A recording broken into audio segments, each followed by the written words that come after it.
having experienced players, one in our top 4 on the left and one in our top 4 on the right. 2 guys that we think are going to be top 4 players in Broberg and Mayu, and then young players coming. We think it sets it up for a natural transition. And I think the other thing that excites us, not only on the back end but up front, is we're allowing players to mature at the proper rate and put them into chances to succeed, not thrusting them in there and hoping they can play. That was Doug Armstrong over the weekend alongside Alex Ferrario and Tanner Hendrickson. I'm Brandon Kiley. You've got BK and Ferrario here on 101 ESPN. Certainly going to get into plenty of Cardinals over the course of the day. A lot of football to react to from the weekend as well. Good moment over the weekend for T-Bone's Illini. We also have our football pick'em. But Alex, we got to start with your Blues. They announced a 3-year deal, a contract extension, with Cam Fowler worth just over $6 million per year. I'll be honest. My initial reaction was far different than my current impression of the deal. Okay, so this is how it Initial works. gut reaction was this. Hate it. Don't like it. Too many years, too much money. I think you're making a huge mistake. We've seen them do this before with defensemen, where they fall in love instead of dating for a little while. When you sent that text... You think about Letty or something? Oh, Scandella? Yeah. Falk. When you sent that text, I'm like, cool. So BK and I are going to argue on Monday. I'm prepared for it. I'm mentally and physically and probably emotionally preparing for that. So that was my initial reaction was, oh my God, they did it again. Fists up. And then I started thinking more about it. And I thought about how much the cap is rising in the coming years. And so I started to do my nerdy BK thing, and I was like, all right, let's do some percentages of the cap. Okay, don't make fun, because I'm wearing glasses today. Come on, man. Let's find out what this actually means. So, Alex, based upon last year's cap, which is our frame of reference, right? Like contracts that were on the books for the Blues last year, comparing it to what Cam Fowler is going to be on the books for over the next couple of years, that's my easiest frame of reference. Next year, the equivalent of last year's cap, if you gave him the same amount of money, would be $5.6 million. So if Cam Fowler $6.1 million was against the cap last year, that would be worth, percentage-wise, $5.6 next year. In 2027, it would be the equivalent to $4.7. We don't have the exact framework of what the 2028 cap will be, but my guess is if it continues to lower by the same amount, about $4 million is what you'd be the equivalent of in 2028.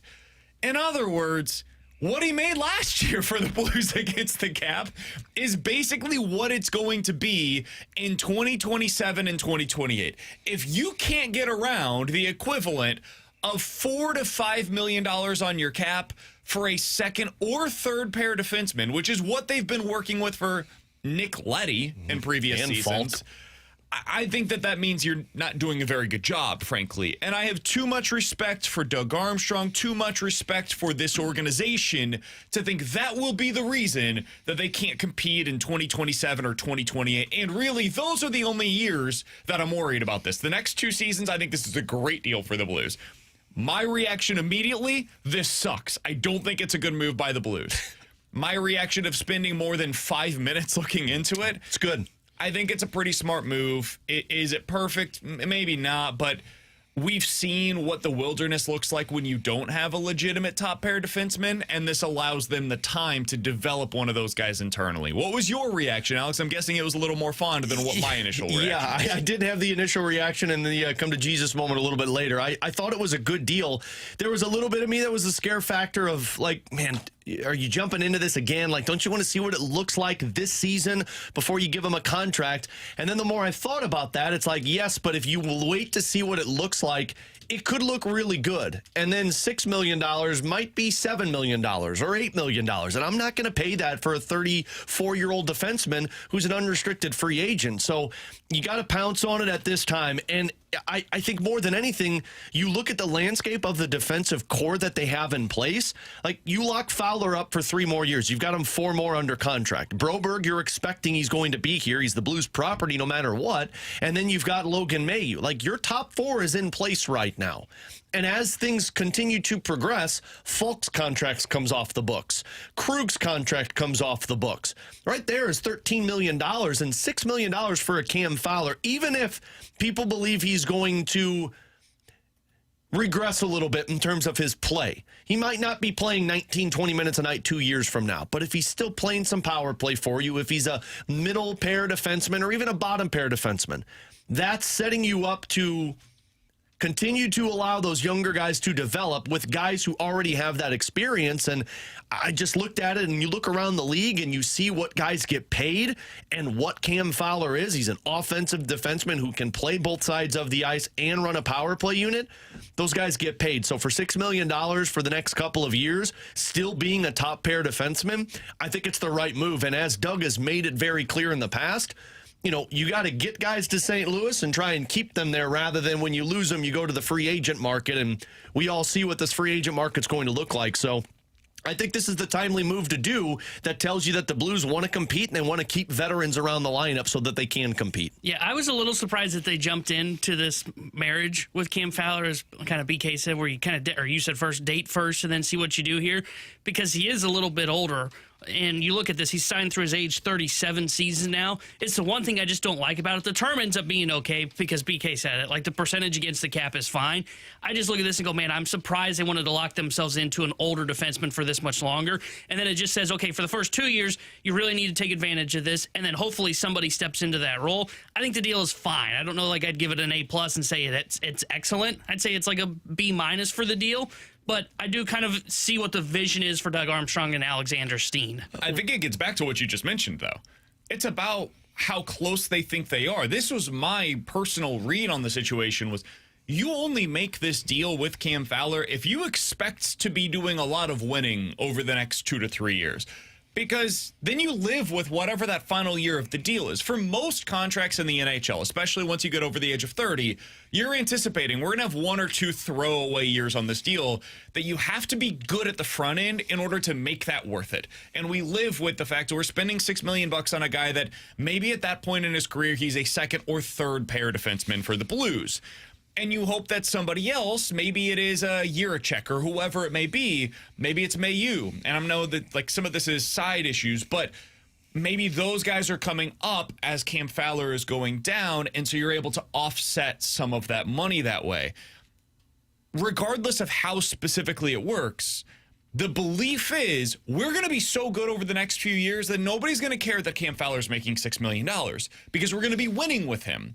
And ultimately, that's the cure-all to everything. If you can make it work with him here and you're doing a lot of winning, everybody's going to be happy with this deal. There's a reason that people disliked the Justin Falk and Torrey Krug contracts when they did, because the team was picking 10th overall and missing the playoffs, and they were playing significant minutes.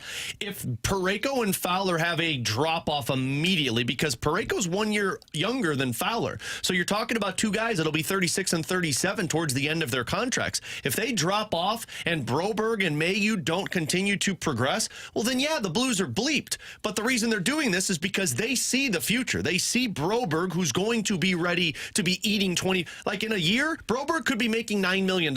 He's your number one. And then now you're paying Fowler $6 million to be your number two, which is essentially what Justin Falk's been making. And I saw one on the text line that says, I hate this deal because the Blues have Lindstein and Jiricek should be ready by next year. No, the reason they're doing this is because they don't want them to be ready by next year. They might be ready to play. Yeah. They are not ready to play 20 minutes a night. Yeah, they're not playing top 4 minutes for you. I think this is something that is really commendable about the way that Doug Armstrong does his job. He doesn't rush prospects. And what I mean by that is not just like the decision that we saw over the weekend with Carbonneau not making it to the NHL this year. It's also in terms of the roles that they are expected to take on. Robert Thomas didn't immediately come in and become a second-line center for the Blues, much less a first-line center. He was a third-line winger, right? Like, he was a guy that wasn't even asked to be a center when he first got to the NHL level. He brings guys along slowly at a pace that is going to allow them to have success and to keep their confidence up. So when Jiricek is ready to come to the NHL level, he's probably going to come on as a 6th/7th defenseman. And then he continues to increase within his role. And eventually, maybe he does get a taste of the top 4. And then maybe he does get an opportunity to play on that top pair. That might be 4 or 5 years down the road, though.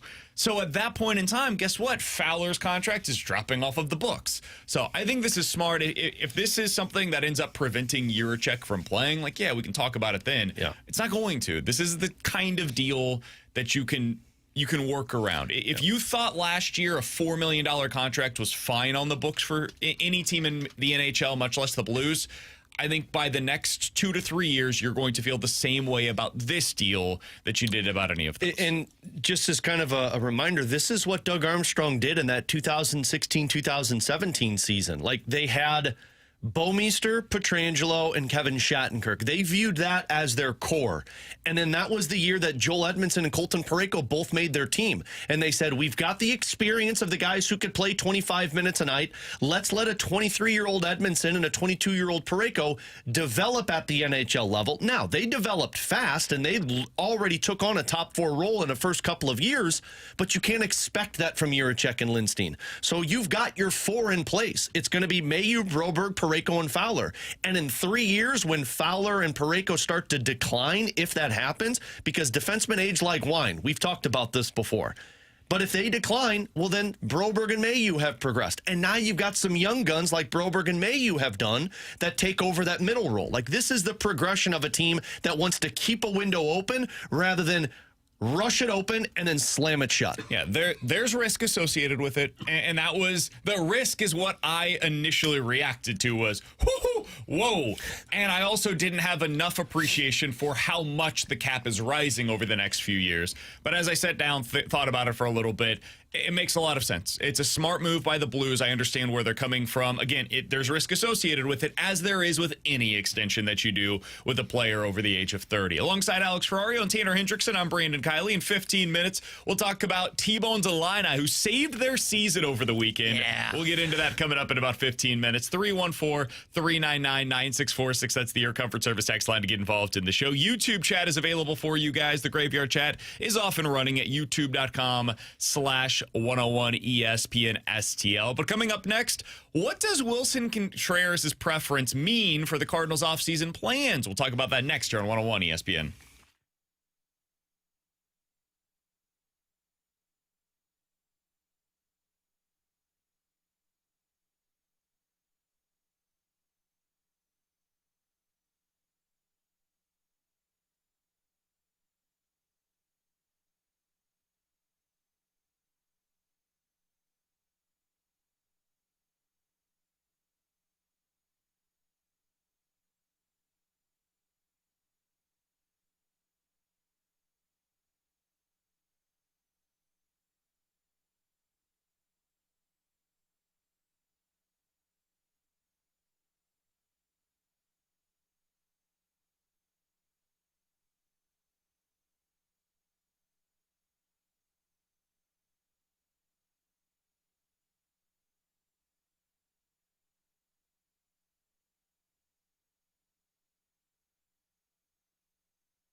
Alex Ferrario with you to talk about my friends over at Classic Air Care as we get closer and closer to the month of October. Look, it's already fall, even though the weather may not showcase it. But as we get to that fall-like weather, furnaces are going to start turning on, which means that annual maintenance is going to be the best chance for you to avoid those breakdowns with your HVAC system. And I talk about it all of the time because I've been doing it since 2016, and that's using the maintenance agreement with Classic Air Care. Twice a year, have them come out, check it in the fall, check it in the springtime, clean the unit, fine-tune the unit, but most importantly, making sure everything's working okay so that that unit can get me through the tough winter or the tough summer. And that's that maintenance that you get with Classic Air Care. And the perks of it, if issues pop up in the middle of those visits, you get priority scheduling being a part of that maintenance agreement. On top of that, they urge you to make sure you're checking the furnace filter, making sure that's being changed. And a great reminder, they have a furnace filter subscription to where every month, if you're signed up for it, it delivers it to your front door, and there's your reminder to go change your furnace filter. So all of this is over at Classic Air Care. You could call to schedule or do so online at classicaircare.com.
Alongside Alex and T-Bone on BK. So the big news over the weekend for the St. Louis Cardinals is that Willson Contreras wants to be back next year.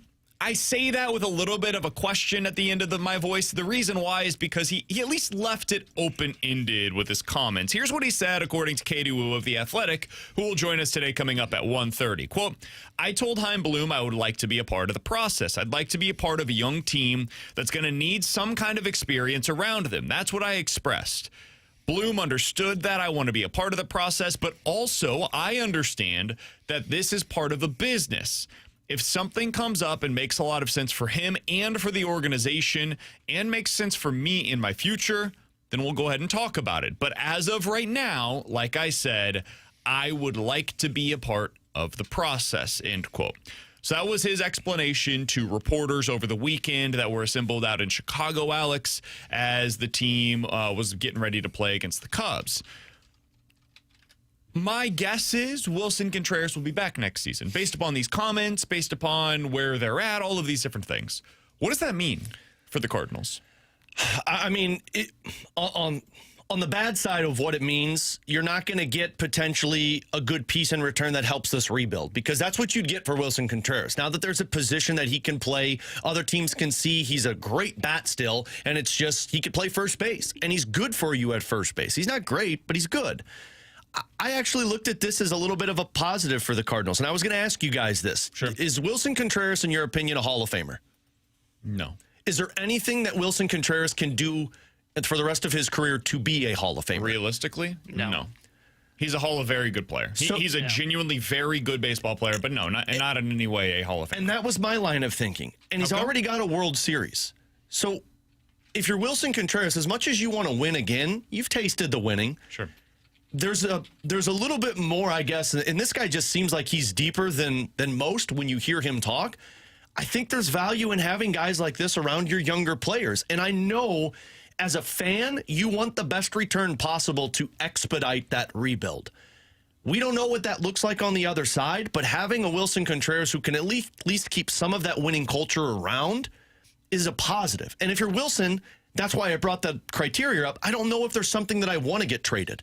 It's not going to make me a Hall of Famer. I'm not Paul Goldschmidt that wants a World Series under my belt. I'm not Sonny Gray that wants to be close to home when I live in Tennessee. I'd like to be somewhere that I'm comfortable. And right now, I'm a leader in the clubhouse, and I'm going to be a leader in the clubhouse. I like the direction that Chaim Bloom is at least illustrating to me for this team. And this is a good group of guys to be around, and I get to be the leader. So I think it makes sense for the Cardinals. I'm the one that puts way too much emphasis on leadership and clubhouse and locker room atmosphere. I think you have to have guys like Willson Contreras to make sure it doesn't turn into a 15-plus year rebuild. I agree. I think you need some of this. I don't think you need 5 different guys in the clubhouse. Right. I also think it's important, like, I know there was a comment on the broadcast, and this is not me calling out Chip Carey, but he mentioned on the broadcast they need their Nick Markakis, I think is the guy that he brought up. Yeah. How that they need somebody in the outfield, and they need him to be a leader. I disagree with that. You need somebody that's a really good player that can continue to keep this thing on the rails. And I think Willson Contreras can be that guy for you. He's 33 years old. He's won a World Series. He's highly productive. He brings energy to the ballpark every day. He's a guy that is respected within that clubhouse. Why not keep him here? The other thing is, man, the return's just not going to be that significant for a 33-year-old player that plays first base and is like 20% above league average offensively. These guys, I mean, unfortunately, are kind of a dime a dozen on the free agent market every offseason. Just, hey, can you hit 20 home runs, bat 260, and get on base at a decent clip? If the answer is yes, okay, we can pay you $15 to $20 million a year. Like, he's not overpaid. But there's 5 to 6 guys like that on the open market every offseason. So why would I trade a ton for that when I can just go sign it for free, like in terms of the capital that I'm having to give up? He also has a full no trade clause, which means that he's going to be able to determine where he's going. You can't get the same kind of bidding war that you could for some of these other young players. I think it makes all the sense in the world to keep him. This has always been what I've said about Sonny Gray as well. And the other thing is, like, the argument against keeping Willson Contreras and or Sonny Gray is almost entirely financial. I don't care about that. Like, as a fan of the team, if they have a $105 million payroll versus $85 million payroll, does it really affect me in any way next year? No. Does it really affect them in any meaningful way next year? Probably not. So just keep him. Keep him in the clubhouse. He's a good player. You get to see somebody at least that brings you to the ballpark maybe on a consistent basis. Like I don't really see much of a downside here. I would rather have Willson Contreras than to trade him. So I'm glad he wants to be around for a little while longer. Yeah, I'm just surprised that he does want to stick around for this. You know, I could go either way on if trade him or not, but since he wants to be here, I mean, you're stuck with him either way. It does kind of make me wonder, like, okay, so now you can't like move Alec Burleson to first base. Now Burleson has to be locked into the outfield conversation in left or right field, depending on what you decide to do with that other position and what you're doing with Herrera in terms of the long-term plan. But yeah, I see no issues with keeping Willson Contreras. The one thing that I find interesting is the fact that he doesn't want to go anywhere, because I think there would be a market for him, because I think there are teams that would look at it and go, boy, we could really use some first base power, the guy that could come help us win. I'm surprised that he didn't want to leave, but hey, good for Willson Contreras for deciding to stick around. It also makes me wonder if he's buying into what they've at least quietly been kind of selling to the public, which is, hey, this may only take 2 years to get on the rails. And if that's the case, then you're here. They probably pick up your club option in that third final year of your contract, and you stick around and see, okay, can I be here to help when they are ready to win again, if they think this is going to be a quick rebuild or whatever they'll call it. I also think, don't mess with Happy. I think we've seen this where sometimes guys believe that the grass is going to be greener on the other side. That's not always the case. Sometimes you leave your situation and you realize, I actually had it pretty good over there. And Willson Contreras has a decent here, man. He seems to be happy in the community. He seems to enjoy the manager that he plays for day to day. He likes being a part of the Cardinals organization. He gets to go down to spring training. He's comfortable with the setup down there as well. And when you're comfortable, sometimes you just say, you know what? I don't need something different. I don't need some change just for the sake of change. So, hey, man, kudos to him for understanding that and feeling that way. I will be curious to see what this means as a trickle-down effect, because if he's not here, doesn't mean, does that open up the idea that Alec Burleson could be traded this offseason? Because he does probably best serve as a first baseman for you. And if Contreras is going to be here for the next couple of seasons, maybe you don't feel the need to keep Alec Burleson around. You could get a decent return for a guy like Burley. What does this mean for, like, leadership-wise? Do you still need Brendan Donovan here? Because that's part of the pull to keep him, is that you want his leadership inside of that clubhouse. And I know they're not a one-for-one replacement of one another, but does it make it easier for you to move on from a guy like Brendan Donovan this offseason? All of these moves individually have a trickle-down effect on the other possible moves in the offseason. And this also, it's probably worth noting, doesn't guarantee that he's back, but it just feels like that's the most likely landing spot for the Cardinals going into this offseason. All right, 15 minutes, we'll get into questions and answers, but T-Bone's Illini saved themselves over the weekend. Are they still in play for a college football playoff after that big win against USC? We'll talk about it next year on 101 ESPN.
Football is here, and Alex, that means that it is time for us to go over to the Underdog app where we are playing all season long. And you know that means for me, Monday Night Football, I have a couple of picks for this one. I've got Jets versus the Dolphins. Breece Hall, I'm going higher than 79.5 rushing and receiving yards. In the Broncos game, I got a gimme pick over there on the Underdog app.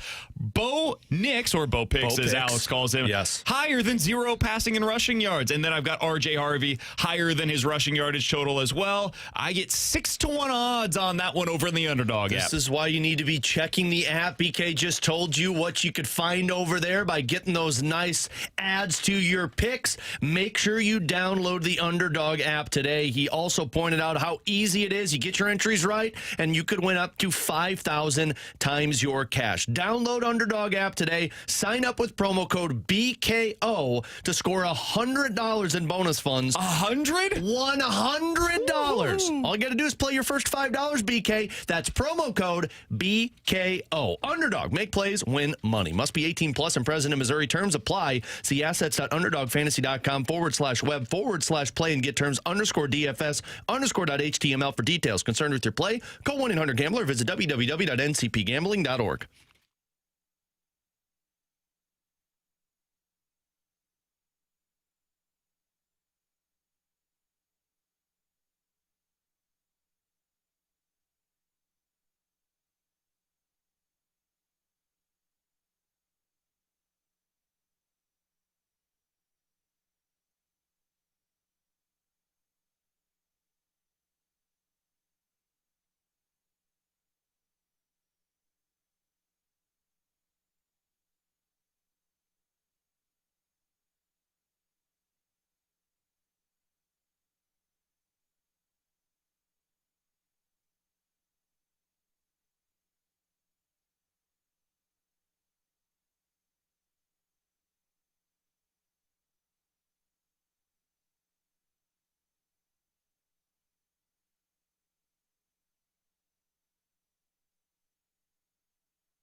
Tanner Hendrickson here, the Sports Center update driven by Johnny Londoff Chevrolet and Johnny Londoff Autoplex. Cardinals got swept over the weekend in Chicago to the Chicago Cubs, wrapping up their season as they go 78-84 on the year. Chaim Bloom and ownership will speak to the media tomorrow morning at 10 a.m. You'll be able to hear that here on 101 ESPN. And tonight we've got Monday Night Football for you, as you'll be able to hear Broncos versus Bengals. Well, pregame coverage tonight starting at 6 o'clock with kickoff at 7:15. The Sports Center update is driven by Johnny Londoff Chevrolet and Johnny Londoff Autoplex. SEMALondoff.com. Chevy, together we drive. Are you kidding me?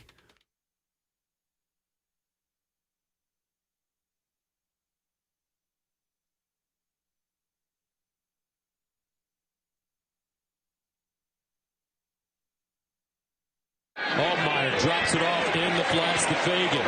Fagan hits the edge. Down the sideline. Can he stay in bounds? Does he have enough? Touchdown, Illinois. 64 yards. Please snap. Good hold. It's up. And good. Illinois wins on a last-second walk-off field goal by David Olano. 34-32. That's what it sounded like on Fox over the weekend as Illinois wins 34-32 against USC in a game that very well might have saved their season. Alongside Alex and T-Bone, I'm BK. T-Bone, I'm going to give you the first word on this. Your Illini found a way to win the game that all of us knew we had circled at the beginning of the season. What'd you think over the weekend? Oh, man, I didn't think that they were going to be able to bounce back and get the win. I was very worried about how they would play defensively, and to be fair, they gave up their fair share of points in that contest. But, man, when they fumbled twice near the goal line, Fagan fumbled at, like, the 1-yard line on one of them, and then I think it was either Lawfrey, it might have been Lawfrey that fumbled the second one there near the, 5-yard line. I thought, they are so going to lose this football game, and it's on turnovers that ended up killing them. But, hey, man, credit to Altmaier. Altmaier was awesome in the game. Luke Altmaier made all the small plays that's necessary. We had someone ask us a couple weeks ago when it was me and Alex, like, hey, why is Altmaier not in the Heisman candidacy? Because he doesn't make a lot of big plays, but he makes the smart plays, right? He's a game manager, and he was just picking apart the USC defense. They got into that. They were able to run the football well. The offensive line actually played a good game for the first time this season, I would say. That was a complete game, not just not showing up for the first half and then playing in the second half. I was very impressed that they were able to win that game because I thought for sure they lose that to USC. They got Ohio State in 2 weeks. Season's over. It's a disappointment. They still have a shot at the college football playoff because they were able to take down the Trojans at home. I don't know, that pass interference penalty, I don't think it was really pass interference. It was a flaw win by Illinois. Okay. A win's a win. Yeah, you don't have to apologize for that win. They pretty significantly outplayed USC, I thought, over the course of the game. The fact that they held on, too, was, impressive in itself. Like T-Bone mentioned, that could have gotten away from them very fast for how ugly that third and fourth quarter was. I never felt like it was getting away from them. I almost thought the opposite. They should have pulled away from USC. They never found a way to do so, in part because of those two fumbles that he's talking about there. Illinois' offense, the only thing that stopped them was themselves. But for the most part, over the course, these are their drives over the course of the day, okay? Touchdown, fumble, and that first one took place at the 5-yard line. End of half, one play, knee it out, boom, good to go. 3 and out, the one punt, and then touchdown, fumble, once again, at the goal line, basically, and then field goal to end the game. They scored on almost every drive, and they only had one drive in the entire game in which they punted. So if not for their own self-inflicted wounds, most of which took points off of the board for them, they probably win that one by multiple scores. Illinois was the better team, in my opinion, at least, on Saturday. That was really impressive. Coming off of the loss against Indiana, I didn't know how this team was going to respond. Brett Bielema said after the game he knew that his guys would respond. Kudos to him. I did not feel that way.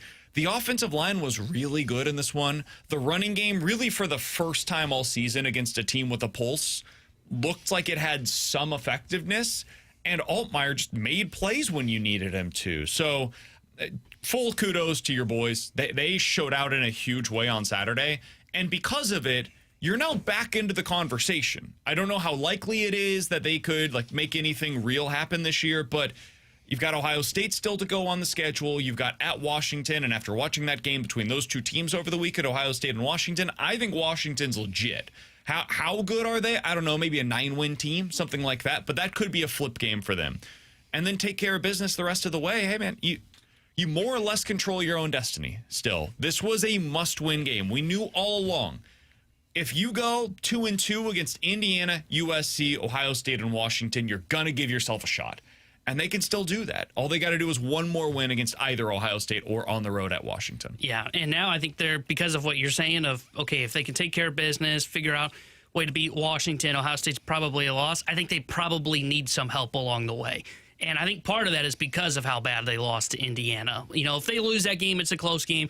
I think the committee could look at a 2-loss Illinois team and say, okay, yeah, they probably are a playoff team, but now they've got that dark stain there of when they just crapped themselves while they were at Indiana. So I think they will need help along the way. They need USC to continue to rack up wins across conference play and remain in the top 25 so that can be their signature win. Or Washington, like you said. Sure. Because Washington was impressive against Ohio State. Can Washington find a way to creep into the top 25? You go out there, out west, you beat them.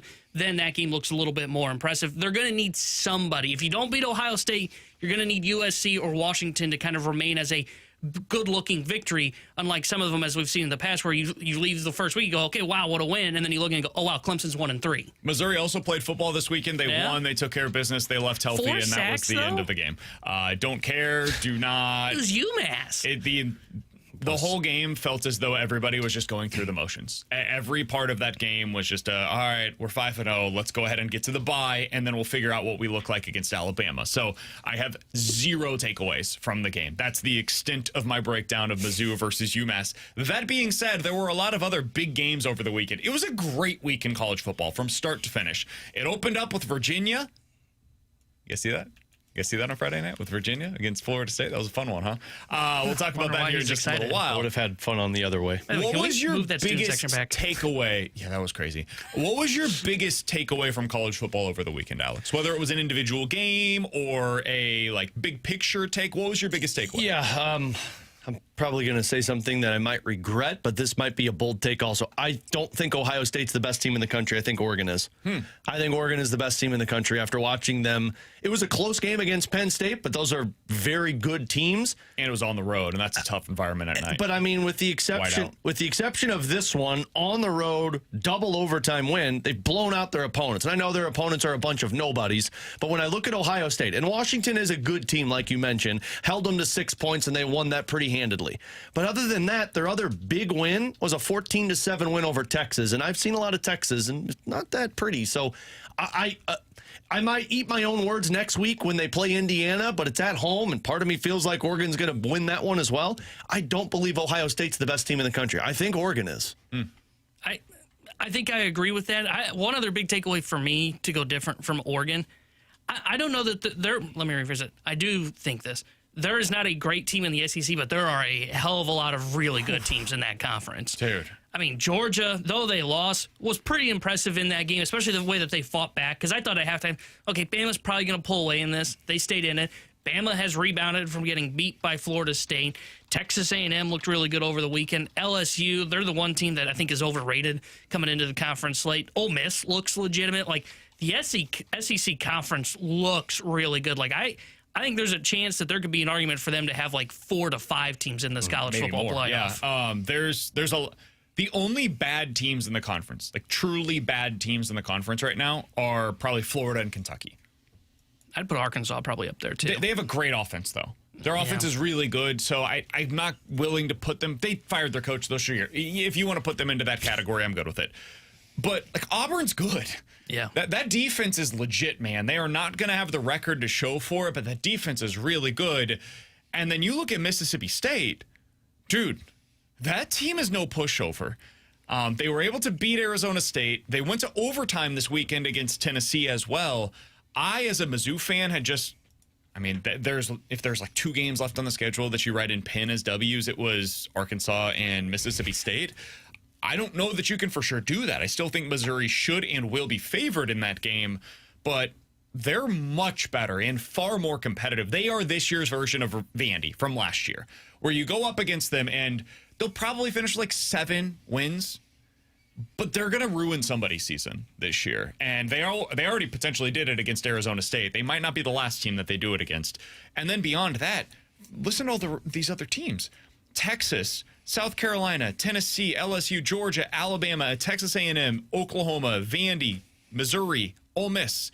Out of those teams, I think 10 of the 11 that I just mentioned, South Carolina being the outlier, I think still have hopes of making it to the college football playoff this year.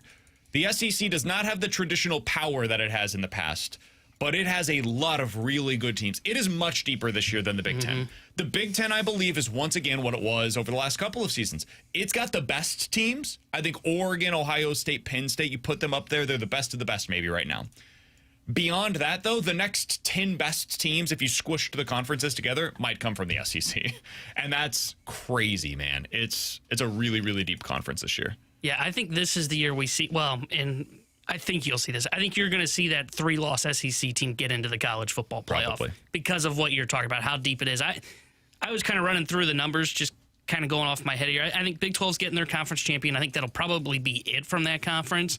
And then you're getting, I think, 2 potentially from the ACC. I think you'll see Miami, if they can beat Florida State. And then I said this last week, I think Georgia Tech will be able to get in. Their schedule's easy. I think they'll be able to get to the conference championship.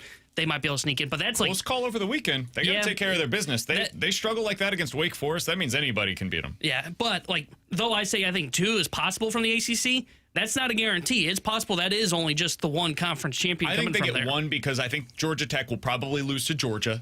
And then if they lose in the ACC championship game, or if they win it, either way, you probably get 1 from the ACC this year, in my opinion. Yeah, so you get 1. Maybe you're lucky you get 2. And then I think Big Ten, you're getting 3, because I think there are 3 legitimately great teams in the Big Ten. It's Oregon, as you mentioned. It's Ohio State. I still think Penn State's a good football team. I think they'll be able to get in. Sidebar, that's why I feel like it's so hard for Illinois to get in after that. Exactly. And that's why I was saying I think they need some help along the way. Yeah. And then it comes down to, okay, so I look at the SEC and we're talking about how deep it is. That's where I think you get to that equation of, okay, there's probably 5 that could potentially sneak in, maybe even a 6th if you're not going to pull a 4th from the Big Ten if the ACC only settles with 1. And then you get the group of 5. And yes, that means I've eliminated Notre Dame. I just don't know where they're picking up their big win. I don't know where it's coming on their schedule. Like, if they beat USC, okay, well, now USC's a 2-loss team later on in their schedule. So I think Notre Dame's probably out. You're looking at 5 or 6 that are getting in from this SEC conference this year. And I think it'll be deserving. Yeah, this I agree. Year. I think Notre Dame is the one that can make it 5. Otherwise, it could potentially be as many as 6 this year from the SEC. All right, alongside T-Bone and Alex on BK. Coming up next, 314-399-9646 is the Your Comfort Service text line for questions and answers here on 101 ESPN.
It is time to unlock your inner champion. The place to do so is with Victory Men's Health. I've been telling you about Victory Men's Health for quite some time now, and if you have not taken advantage of their services, now is the time to do so. Check them out today, victorymenshealth.com. That's the easiest place to do so. When you get over there, you can book that first appointment. It's an incredibly easy process. Put in your name, email, phone number, tell them BK with 101 ESPN sent you, and then tell them what it means for you to unlock your inner champion, whether that's erectile dysfunction that you're trying to deal with, weight loss goals that you're trying to meet, low testosterone symptoms, you don't feel like you have the same energy that you once did, could be a low testosterone sign, and they can check those levels for you over at Victory Men's Health. There are 4 great locations across the St. Louis area: O'Fallon, Illinois, O'Fallon, Missouri, Sunset Hills, and the location that I personally go to is out in Town and Country. But any of those 4 great locations will be able to help you out and unlock that inner champion today. Check them out online at victorymenshealth.com. That's victorymenshealth.com.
Alongside Alex and T-Bone on BK, you got BK and Ferrario here on 101 ESPN. 314-399-9646. That's the Air Comfort Service text line for questions and answers. If you guys have any questions, go ahead and get them in right now. This one comes from the 314. T-Bone was so sure that the Vikings would beat the Steelers.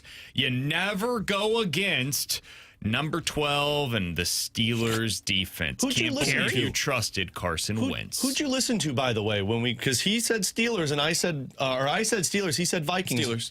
Oh, yeah, take that, T. I didn't trust Carson Wentz.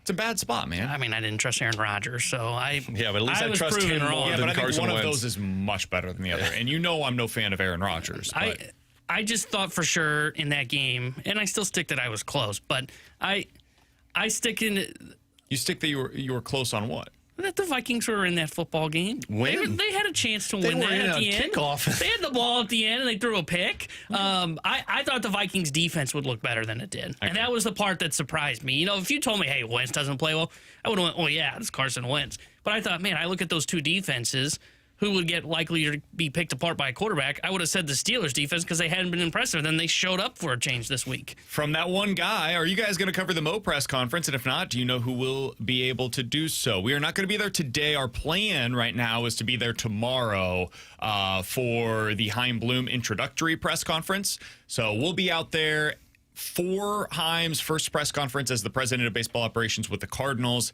And then our plan, again, as of right now, is to broadcast live from Enterprise Center right afterwards. So we'll be doing our show. We might start a little later than normal. Just a heads up for any of you that normally tune in right at 11 o'clock. But our plan is to be down there tomorrow. 314-399-9646 is the Air Comfort Service text line for questions and answers from the 314. Guys, what's the bigger embarrassment to the Cardinals?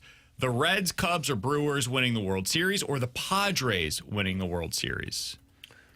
I don't think the Padres winning the World Series is an embarrassment to the Cardinals. I know where they're going at because of Schilt, but that roster is built to win a World Series. I would say Cubs, Brewers, or Reds would be more. If the Brewers or the Reds win it, that would be the embarrassment. The Cubs, I mean, I think of Kyle Tucker, they spend the money, they went out there and get those guys. I think it would be more if the Brewers and Cubs win it.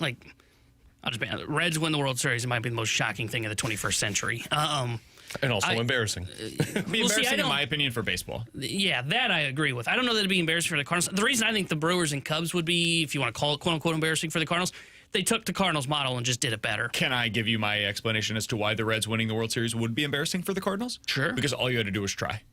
Well, okay. That's it. I'm being totally serious. In this day and age, all you have to do is just try a little bit, and you could potentially get in. Now, the opposite side of that coin is the Mets, who tried really hard and still didn't find a way to get in. And Money doesn't buy you again. happiness, apparently. Yeah, apparently. Apparently it doesn't buy you a good locker room culture, which was the quote-unquote their thing. Oh, really? Yeah, I was reading, I don't know if there was a piece by the guys that cover the Mets for The Athletic, so I read through it today. I was like, okay, what can I take away? And all it was, well, you know, we kind of wonder about our locker room. I'm like, oh, bite me. It's not your locker room. It's your pitching was disastrous for the second half. Bite me. Dude, they had the best offense from the trade deadline, post-trade deadline, through the end of the regular season. Their lineup is built to win a World Series. Their rotation was They had awful. a Ryan Helsley problem. Yeah.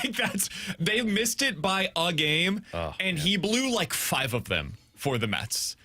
I don't mean to put too much on. I like Ryan Helsley. Would you re-sign him? Sure, yeah. If he's going to come back on a $5 million deal, We can't afford him. Yeah, no, I he's would too much. absolutely Contreras is bring him staying. back. We got to trade Contreras to sign Helsley. He's too expensive. From the 618, do you guys believe the Chiefs are back, or are the Ravens just in that much trouble this year? Yes. My answer is yes. Well, the Chiefs won. I don't know. I mean, you can say back all you want. They're in the top 4 of the AFC, so, and we know how the Chiefs operate. We said this all last week. They're not actually in any trouble. Even if they had lost yesterday, I would not have been panicking because the AFC stinks around them. Mm-hmm. And then you're going to get Rice back, and Rice is one of the better receivers in the AFC. So I think the bigger issue is the Ravens. Like, all the magic that they've had in the past is starting to flicker away right now, which is concerning. I'm worried about the Ravens. I also think it's fair to mention they've lost to the Bills, the Lions, and the Chiefs. Not all losses are created equal. They've had 1-score losses to the Bills and the Lions, and then a really tough loss this week with 6 defensive starters out against the Kansas City Chiefs. I think they will be fine, but They need to get this going. Like they don't have a whole lot of reinforcements coming the way that the Chiefs did offensively. That made me feel optimistic about them. But I think as their schedule opens up a bit, they're still going to win 10 games, and that's probably going to get them into the playoffs. And then they'll choke in the playoffs. I agree. And we saw over the weekend exactly why. It's Lamar doing all of this stuff again, man. Their defense stinks, and Lamar's doing the same things that he's done every year. Or Derrick Henry fumbles, which doesn't happen often, but it does happen, and that's been the Ravens' MO for the last 3 years. No doubt. Yeah, I agree with you guys. I think you're seeing that the Chiefs are getting closer to back now that you've got Xavier Worthy. Now, I thought for sure that they weren't going to win the division. Now the Chargers laying an egg against the Giants now has created that path back there for KC. But for the Ravens, am I concerned? Yes, but not overly concerned because twofold. One, the AFC is just not that great. If they were in the NFC, it's a little bit different of a conversation. And their they could still win their division. Who in the AFC North do you think is going to beat them for the division? I don't feel great about saying Pittsburgh. No. The Bengals without Burrow, no. I would still take the Ravens to win that division too. I would too, and I think it's gonna look like the AFC South of years past, where it's probably gonna take 10 wins. And even if they didn't, let's go down this path. Let's say the Steelers end up with 11 wins this year, and they find a way to win the division. Possible. Okay, can you get to 7 without including the Ravens in the playoffs this year? No. The Bills, Steelers, Colts, Jags, Chiefs, Chargers. Okay, I got to 6. And that was me including everybody. It was with the Chargers staying there, who, again, laid an egg against the Giants. But without now both of their offensive tackles, which is not going to be an easy thing for them to be able to come either. Look at the field that you'd be putting against the Ravens. Patriots? No. Broncos? No. Raiders? Dolphins? No. Dolphins? Bengals? Hell no. Texans? It's basically Broncos versus Ravens at that point. Yeah. And do I really trust the Broncos to be able to do that? No, I don't. Yeah. Not over that team. I think that the Steelers will fall back. I think the Ravens will get that. And then it'll actually be the Broncos versus the Steelers. I knew the AFC was always soft. That's why the Chiefs always win. Yeah, that's what it is. Yeah, they're not really that good, are they? No, they're not. They play in a soft conference. Yeah. 314-3999. They win one game. Comfort Service text line from the 314. Guys, do you have a player in fantasy football that's dead to you at this point? Mine is officially Derrick Henry after this weekend. I will never draft him again. Well, I've got 4 of them because Burrow is hurt, Evans is hurt, Lamb is hurt, now Malik Neighbors is hurt. Can I give you mine that's really... Oh, yeah. A.J. Brown. And A.J. Brown's even frustrated. He's even tweeting about it. That one is really killing me because he's a guy that can go for 1,000 yards. And at some point, I think the Eagles are going to have to throw the football. But maybe they don't actually have to do that. They don't. Because they haven't really done it well for the first 4 weeks of the season. A.J. Brown is officially... He's out of my good graces in fantasy football now. T.J. Hawkinson is mine. He was a stud 2 years ago. They don't even throw the ball to him anymore. Mine is Jalen Waddle. I draft him every year. Oh, yeah. I had him last year. Every year I draft Jalen Waddle, and every year I'm baffled by the fact that he doesn't get utilized. It doesn't make any sense to me. He was on my team last year when I missed the playoffs, Sam. I remember that feeling.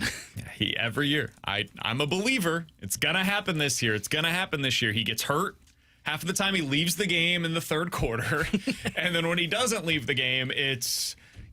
some random number 4 wide receiver that's going for 65 for the Dolphins instead of him. So that's one. A lot of people are mentioning Brian Thomas Jr. That's been a tough one to watch this year. He's having a really weird sophomore season because he was excellent last year. And how many people bought into Travis Hunter hype and also the Ashton Genty hype? Travis Hunter, this thing is... It's strange. The Jaguars are good, so it's not getting a lot of publicity. He's playing less than half of their offensive snaps and 5 to 10 defensive snaps a week. Given what they traded up, he's got to be more involved than that. Yeah. Eventually, you're going to have to say, hey, if this is going to be what we're doing here, we have to focus you on one side of the football to make you great at that. And then down the road, maybe you can work him in a little bit more on the defensive side of the ball. But I would think if I'm the Jags, I want you primarily focused on one side or the other. Be great at that, and then we'll figure out the rest down the road. Yeah. I agree with that. DeAndre Swift, by the way, let's run the damn ball, hey, Chicago. He got a touchdown. I know, but what'd you expect? Yeah. It's DeAndre Swift on behind a bad offensive line or mediocre. Well, and with let's get him the ball. With an offense that literally all the quarterback wants to do is look downfield and throw the ball and take sacks. All I'm saying is we don't have to have Caleb Williams look down the field. Yesterday, though, the Bears are decent. Not great, but they're decent. You could live in that camp. They're yourself. an interesting 9-win team. You can live in that all by yourself. Yeah, they're not interesting to me. Yeah, I looked at that game and Geno. You know what? Geno's the reason they won that game. They're better than the Vikings. Oh, I'm Probably. not, I'll give you that. Yeah. I'm not sure I'm convinced of that. They're better than the I think the Vikings. Vikings are better. Their defense Vikings is offense better. is so bad, man. Yeah, the Vikings offense is awful. And to me, like, I know their defense is the story, but their offense is what wins them games. And if you're not getting Jefferson or Hawkinson involved, what are we trying to do? Yeah, I'm convinced that this offense isn't good enough. I look at their next 4, 5. Oh my God, dude. The Vikings might be 2-7. Listen to this upcoming schedule. Browns. Win. Oh, good luck scoring anything in that I game. don't think that they're better than the Browns. No. I think the Browns are better. Similar defenses. And I think the Browns have more offensively right now. That's going to be like a 7-3 final score. They lose that game, yeah. It is officially time and to then panic. Eagles at the Loss. Chargers, Loss. at the Lions, Loss. home against the Ravens. Yeah, loss. Well, we'll see who's healthy. And then but- after that, you've got the Bears. We'll see. Win. There's your game. At the Packers, at the Seahawks, Commanders. Congrats on being third in the NFC North. How did they draw maybe such a fourth. tough Yeah, schedule? four. Well, that's what I meant. If you win the Bears game, you can fight for third. Yikes, man, that's tough. I mean, they were second in the division last year. They won 14. It's almost like they should have kept Sam Darnold. Yeah, it's almost like they should have stuck with the quarterback that actually could get the job done. It all goes back to J.J. McCarthy. If he figures it out, they'll be fine. If he does it, though, they're in a world of trouble. All right, coming up next, the Blues made the obvious decision yesterday with Justin Carbonneau. They're sending him back down to down to juniors, rather, not the AHL. What does it mean for their third line? We'll talk about that next here on 101 ESPN.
Tanner Hendrickson here to tell you about my friends at DraftKings Sportsbook, America's top-rated sportsbook app, which is coming soon here to the Show Me State. As new Missouri customers can download that DraftKings Sportsbook app today, and when we go live, place just a $5 bet to unlock $300 in bonus bets. Starting November 17th, you can create your DraftKings Sportsbook account here in Missouri and get ready for launch day on December 1st. DraftKings Sportsbook brings everything you need to elevate your game day, including live in-game betting, lightning-fast payouts, and endless ways to get in on the action, all right from your phone. And when DraftKings Sportsbook goes live in Missouri, you'll be betting with the Sportsbook app trusted by millions. Safe, secure, and has fast money withdrawals. So download the DraftKings Sportsbook app now and grab $300 in bonus bets with just a $5 bet when we go live December 1st in partnership with DraftKings Sportsbook. Gambling problem? Call 1-800-GAMBLER. 21 plus. Physically present in Missouri. Eligibility restrictions apply. Bonus bets expire 7 days after issuance. Excludes customers who redeem pre-launch sign-up offer. Terms at sportsbook.draftkings.com/promos.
Alongside Alex and T-Bone, I'm BK. Big news over the weekend. Justin Carbonneau officially sent back to juniors. It's probably the right choice, Alex. We mentioned this all along. It felt like the most likely scenario was Carbonneau shows out, looks good, gives you excitement for the future, but ultimately is sent back down to juniors. Were you surprised at all when you saw the news that he was going to be sent down? A little bit. I thought they were going to keep him around a little longer, just to play maybe one more game, even if he's not going to make this roster, which, again, we've addressed, thinking it's an uphill battle. Maybe you'd get another one, but I think the fact that they've lost all of their preseason games and Jim Montgomery has emphasized, like, now's the time where the structure needs to be in place. I think it just got to the point where the Blues said, look, we need to eliminate all of these other guys that really aren't going to be options this season, narrow down the roster to who's going to be here and who are the call-ups if something happens. And that's why Carbonneau went back. Now he gets to start his junior season and gets to go out there and hopefully continue what he did in training camp. Yeah, I'm not surprised to see him make the move, and it's twofold. One, seeing him on the line with Dvorsky, and I can't remember who the other, but yeah, thank you. That was, I didn't want to say We're the name. never going to say that name. Get used to it, though, because I was talking to a scout there at the arena, and he's like, oh, yeah, that's going to be a line you'll see in the NHL one day. Okay, I'll learn it then. Let's say it together, kids. 3, 2, 1. Picard-cheek. Bless you. Dang it, I screwed it up again. God, come on, T-Bone. But when you saw that line at practice last week prior to that preseason game, that was the first hint of, okay, so he's probably going to juniors. And then the more I thought about it, because originally I was like, yeah, let's bring the kid along, let's do it. I get excited about the prospects a little too much, but Don't we all? I after thinking about it more and hearing Joey and BK talk about, like, hey, it's more about the team that could be the one that ends up having to try and deal with, hey, what if he's not responsible defensively on a third line, and that ends up hurting you for a couple games? The Blues need to get off to a fast start to be a playoff team again. So I think it made sense then, okay, go with more of the veteran, right? Go with a Matthew Joseph or a Texier that will be on that third line, rather than giving Carbonneau a 9-game trial. If they were still in the midst of the retool and were a team that you felt like was on the outside looking in coming into the season, that's when it would have made sense to give him a 9-game trial. They feel like they're probably going to be a playoff team this year. And if you feel that way, I don't think it made sense to give him 9 games. I was just going to say that JR just tweeted out what the lines were earlier today, which kind of gives you insight into what they're going to be doing with this, this competition. So they're divided into 2 groups. They both went 3 lines. Group A had Buchnevich, Thomas, Snuggerud, Neighbors with Schenn and Stenberg. Interesting. And then Walker, Sundquist, Joseph. That's really interesting. It's very interesting. And then Group B is Holloway, Suter, Kyrou, Toropchenko, Bukestad, Texier, Lucic, Dvorsky, Kaskamaki. Because what I was going to tell you guys before I saw these lines was the part of me that wasn't as surprised when Carbonneau went down was because Dvorsky was the most impressive player in that preseason game on Saturday. And if you're the Blues, you're thinking, okay, well, Dvorsky's impressed. Let's send Carbonneau back, and maybe we'll give Dvorsky a little bit more of a role on this team to see if he can fight for one of those roster spots. Or Stenberg? Well, yes, that's what this is now. Now, part of me wonders is like, hey, they gave Dvorsky a really good line to work on. Let's see what Stenberg looks like in a game, because he's only played in 1 preseason game, and it was on a line with, I forget who he was with, but it was 2 guys who aren't even with the team right now. I mean, he's impressed in the They've talked about him. Yeah. Training camp. To me, though, like I'm looking at this and saying, okay, Joseph's playing with Walker and Sundquist. Texier is playing with Bukestad and Toropchenko. Both guys who are most likely making this roster out of camp are playing in 4th-line roles, which is probably where they're going to be if they believe Bukestad's going to be their 3rd-line winger. And then Dvorsky, Kaskamaki, Lucic, Stenberg, I mean, those are the guys that are fighting for one of those other spots. Yeah, I mean, I would say this tells me for those guys that you just mentioned, Lucic, Dvorsky, Kaskamaki, that looks like an AHL line to me. Yeah. That looks like top line down in the AHL, opening night, boom, this is you guys. Otherwise, though, to me, like, Stenberg's the one that I would highlight here. We have not talked about him like at all. Yeah. Of the possibility of him making this roster coming out of camp, and maybe he won't. But the fact that he's getting an opportunity with Neighbors and Schenn, I mean, that could be your 3rd line on opening night. Neighbors and Schenn is probably the combination right now because it looks as though they like Holloway, Suter, and Kyrou.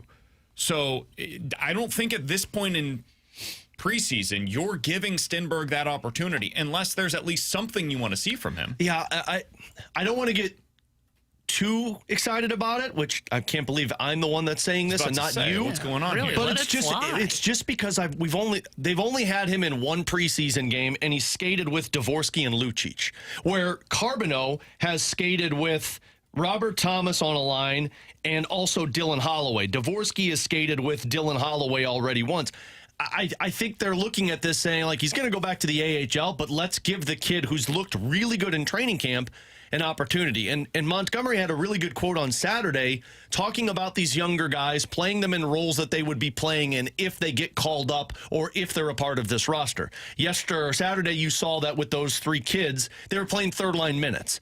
This one is, hey, realistically, Stenberg could get called up at some point this season. How does he look in a third-line role if it's Schenn and Jake Neighbors skating together? But the other one was, in camp at this time, he said guys either continue to get better or guys decline. And he's like, the ones that decline are the ones that need more work. The ones that continue to improve, they're the ones that realistically have a shot to make the team. So that's why I look at Stenberg and say, okay, they only saw him for 1 preseason game. They want to give him a real good line to work with to see what he's got. And then from there, if you come out looking good, well, maybe you got an opportunity from camp. I would still say he's below Texier, Joseph, and Lucic in terms of making this roster. T-Bone, am I reading too much into this? Yeah, I don't know if you're reading too much or not, because I don't know what to make of the fact of him being with Schenn and Neighbors. I don't think he has a shot to make the team because, like, it would be one thing if of this competition of third liners that we're talking about that are on the wing, if he was the only one that they've really praised. They've also really praised Joseph so far in camp. No doubt. So that's where I look at these lines and go, okay, I think it might be more of what Alex is saying, to where it is, okay, they're just seeing what it looks like, get him with some NHLers, and the fact that they have these pairings of Bukestad and Toropchenko that are paired together, or Bukestad and Texier, however you want to look at that, on top of the fact that you got Joseph with NHLers as well. I think he's still on the outside looking in. My gut would tell me it's still Joseph and Texier as the favorites. Basically, to me, what this still tells you is they still feel like they need an answer on that third line. No Joseph doubt. hasn't That's impressed. the biggest thing. Texier hasn't impressed. Again, I know Dvorsky skating with Kaskamaki and Lucic. They have to be impressed with how he looks. He scored a goal from between the blue line and the faceoff dot, and it was a rifle of a shot. He also just created offense in the zone and broke up some plays defensively.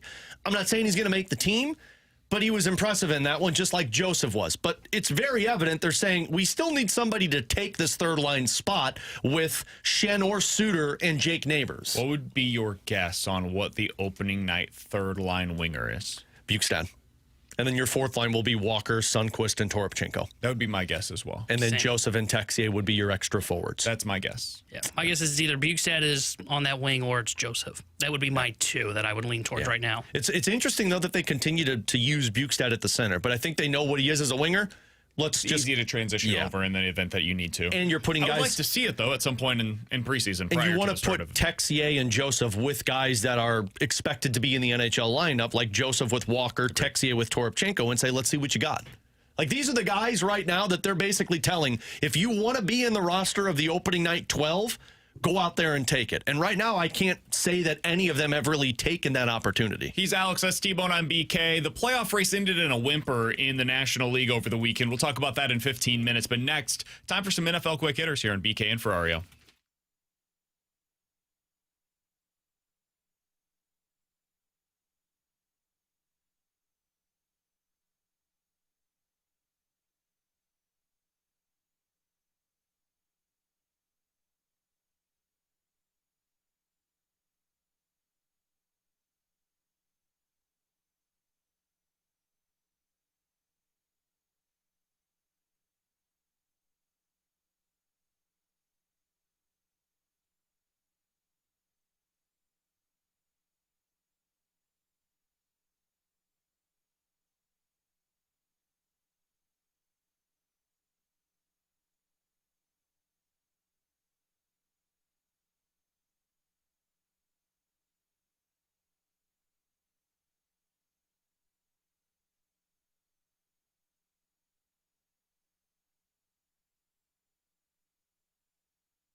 All right, let's dive into some NFL quick hitters alongside Alex and T-Bone. I'm BK. I wanted to go about this a little differently today, Alex. I want to ask you a few questions. We can kind of discuss, I think, a decent amount of the NFL slate based upon these questions. Let's start out with this one. Which team that lost over the weekend impressed you the most? This one's easy for me. It's the Buccaneers. That's what I had as well. I was already impressed by them, but they did that without Igbuka and Mike Evans. Igbuka was out there. Yeah, but one-legged, essentially. But, I mean, you still, like, Bucky Irving was their best player.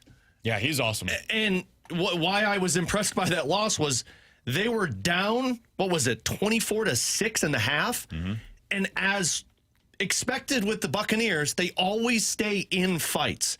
Now, imagine them full strength with Evans, with a healthier Igbuka, and Godwin, and Bucky Irving. Like, that's a scary good offense. So I was really impressed because that team, in my opinion, is going to at least make some noise like they always do potentially in the playoffs. Agreed. Yeah, I agree with that. To go different from it, though, I would say the Colts, because I still don't believe in the Colts.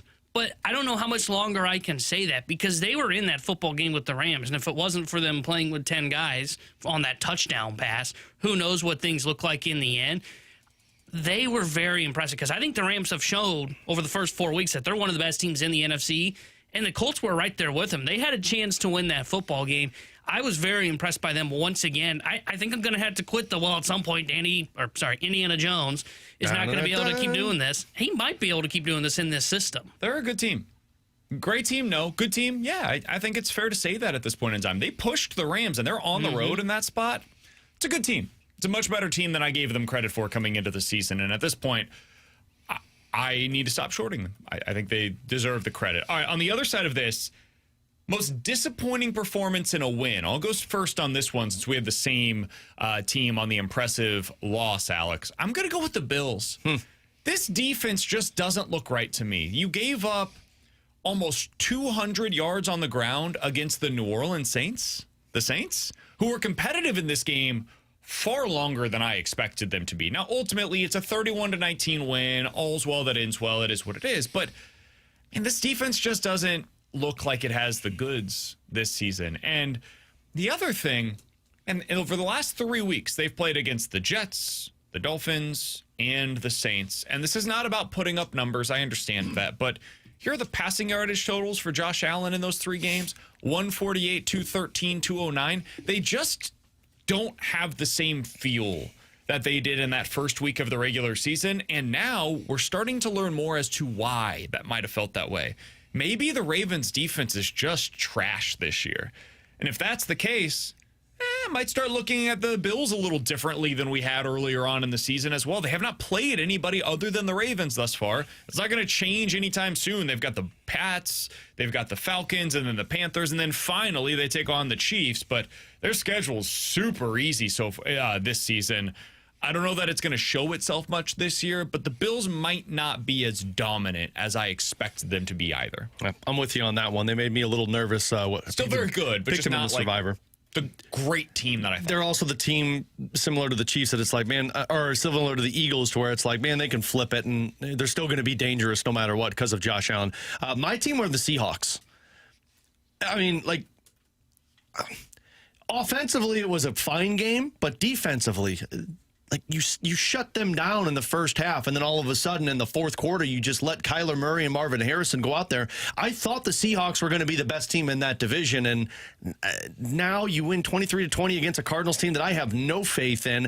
I think you're maybe a fringe playoff team because of that. I thought that defense was going to be really good this year, and now I'm not so certain. T-Bone, are you taking the team that didn't win or lose? No. I don't know if that counted. Yeah, I thought about that because it could have fallen into that. But no, I think the Packers are more than a reasonable team to put here as the most disappointing performance. I'm going with the team that scored 31 points, which sounds weird. Like, boy, T-Bone, talk about high standards. But the Eagles, they didn't complete a pass in the second half. Not one. You know how hard that is? You could just dump it to Barkley in the backfield and get a pass completed. Their passing game really makes me worry that they're not going to be able to sustain this. They have got to get A.J. Brown, Devontae Smith more involved in that offense. Everybody is blitzing Jalen Hurts like crazy right now. He's not comfortable handling it. And the running game's been okay. I don't think it's been great like people think. The Eagles scream fraud. Now, to be fair, I said that about Chiefs all last year, and they got to the Super Bowl, so maybe they can get by with this. I was not impressed with their win, and that's like the third win. All three of their wins I've not been impressed with. Three of their four, I should say. I'm not doing it. I did this all year. I heard people do this all year last year with the Chiefs as well. They just keep winning. They just keep beating good teams. And I do think that there will come a point in time in which maybe the receivers have had enough, because they're clearly frustrated. You mentioned A.J. Brown earlier today, Alex. I saw a video post-game of Devontae Smith walking back to the locker room as well. Did not look like a celebratory feeling for those guys, despite the fact that they had a really nice win on the road when it was like 100 degrees outside in Tampa Bay. So, weird situation. I still believe in them, though. Best quarterback performance of the weekend. Can I start things out? Sure. T-Bone's guy. My God, Matt Stafford looks good, man. We had questions going into the year. Is he healthy? Is he going to be able to hold up? I still don't know. But, man, he looks great right now. And that offense with Puka and Devontae Adams on the outside, it's nearly impossible for other teams to stop. I don't know what you do. You play man, Devontae Adams beats you. You play zone, Puka Nacua shreds you across the middle. And then there's Tutu Atwell at the very end of the game with his one reception of the game going 88 yards over the top. There are no answers for what they have to offer right now offensively, and Matt Stafford's a big part of that. He was amazing against what has been so far a pretty good Colts defense this year. Yeah, that was mine. So another one, I'll say Baker Mayfield. I mean, and it's not just this week, man. It's every week.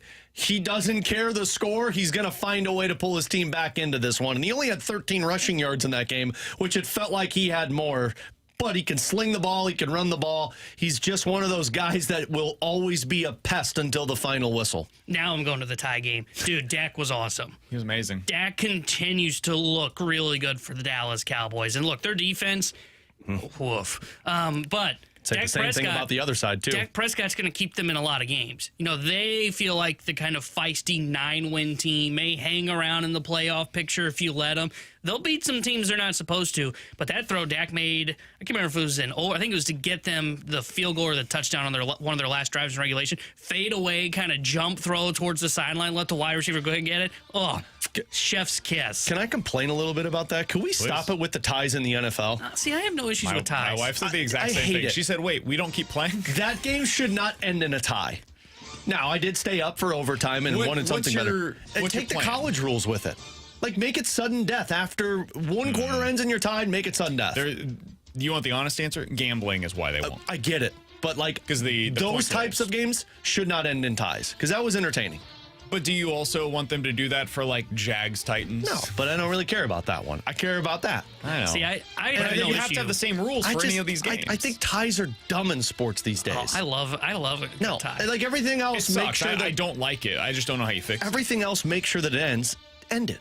No, NHL should go back to ties. No, hell no. It's okay to have a tie. Not if you were deserving of a win there last night. I think I like the fact that both teams are guaranteed a drive. Both teams had a drive last night in that game in overtime. Maybe you go to, hey, the next score here wins. Yeah. If both teams score and time expires, it is now untimed. The next team to score from here will win the football game. I think I could see some benefits of that. And you're right, though. The games that don't matter, that are lame, you don't care about those overtimes. But typically when you get these types of matchups on Sunday night or Monday night football, they're typically really good. And I don't want to see it end in a 40-40 tie. That's my soapbox today. I get it. I don't blame you for that whatsoever. All right, last thing that I wanted to get to here. What's the performance non-quarterback related that's going to stick with you from this weekend? I've got one. I'll go ahead and throw it out there because I forgot mine. George Pickens. Oh, yeah. George Pickens was absurd last night. T-Bone mentioned how good Dak was, and he was. He deserves all of the credit in the world for the way that he played. George Pickens was amazing. My biggest question for the Cowboys after that CeeDee Lamb injury was, man, how are they going to move the football? They've got a couple of running backs that are over the hill. They don't have a number one wide receiver right now. And then behind George Pickens, there's a whole lot of nothing. I was wrong on that. George Pickens has stepped up in a huge way. Now, next week, he may throw a tantrum in the first quarter, get thrown out of the football game, and we're back to talking about how he's a bonehead. But yesterday, that's the talent that everybody can see. And when he's on his best behavior, that guy is awesome. He is so wildly talented. Yeah, my guy, and I don't know if it's sustainable just because this is more of a team thing than anything else. Dude, Ashton Genty looked awesome yesterday. Correct. And I don't know if he just stuck out because he's nearly the reason I lost in our league. But he looked really good, and he's making guys miss. You saw that burst on that long touchdown run. That looked like the guy I saw at Boise State. Hadn't really seen that in the first couple of games, but that's why I say I don't know how sustainable this is because this is more of a team thing, right? It's not just give the ball to the running back and he makes guys miss. No, the O-line should also help him out and block, which they didn't do well the first couple of weeks. Mine was DK Metcalf. Great. Kind of a forgettable team game, maybe, but DK Metcalf just continues to prove why he's one of the top receivers. Like the separation he can pull off, but also the yards he can pick up after he makes that catch. He is the reason that if you don't believe in Aaron Rodgers, he's the reason that at least the Steelers can remain competitive this season. All right, last thing that I wanted to mention here, because I talked about Matt Stafford as being so great. His wide receiver, Puka Nacua, is on pace right now. It's early. 179 receptions for 2,140 yards and 4 touchdowns. So we got to get those touchdown numbers up. But other than that, can we get the man a ball in the end zone? Devontae Adams is getting all the touchdowns so far this season. Well, Devontae Adams, through the first few games of the year, has 3. He's on pace for 13 receiving touchdowns. So that's where they're all going. Now it makes sense why they moved on from Cooper Kupp. Yeah, dude, Kupp can't move. And you're seeing that in Seattle right now, by the way. Yeah. They had a significant upgrade this offseason by going to Devontae Adams. He fits in like a glove for this offense. He's perfect for Matt Stafford because Stafford will give him some chances. And he goes up and wins them. All right, he's Alex. That's T-Bone. I'm BK. You got BK and Ferrario here on 101 ESPN. In 15 minutes, we'll dive into the junk drawer. But next, the playoff race ended with a whimper in the National League this year. What is the lesson from what we witnessed? We'll talk about that next here on 101 ESPN.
Tanner Hendrickson here with a Sports Center update driven by Johnny Londoff Chevrolet and Johnny Londoff Autoplex. The Cardinals season came to an end over the weekend as they got swept by the Chicago Cubs, bringing their record to 78-84 on the season.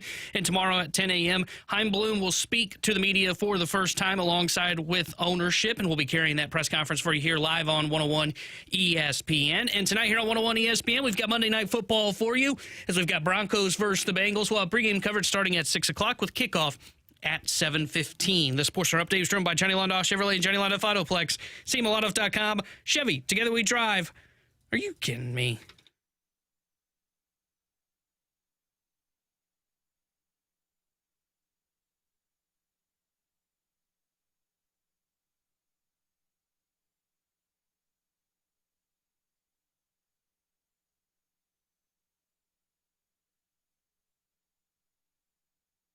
Third baseman Paulie playing it on the grass against Lindor. Don't know why.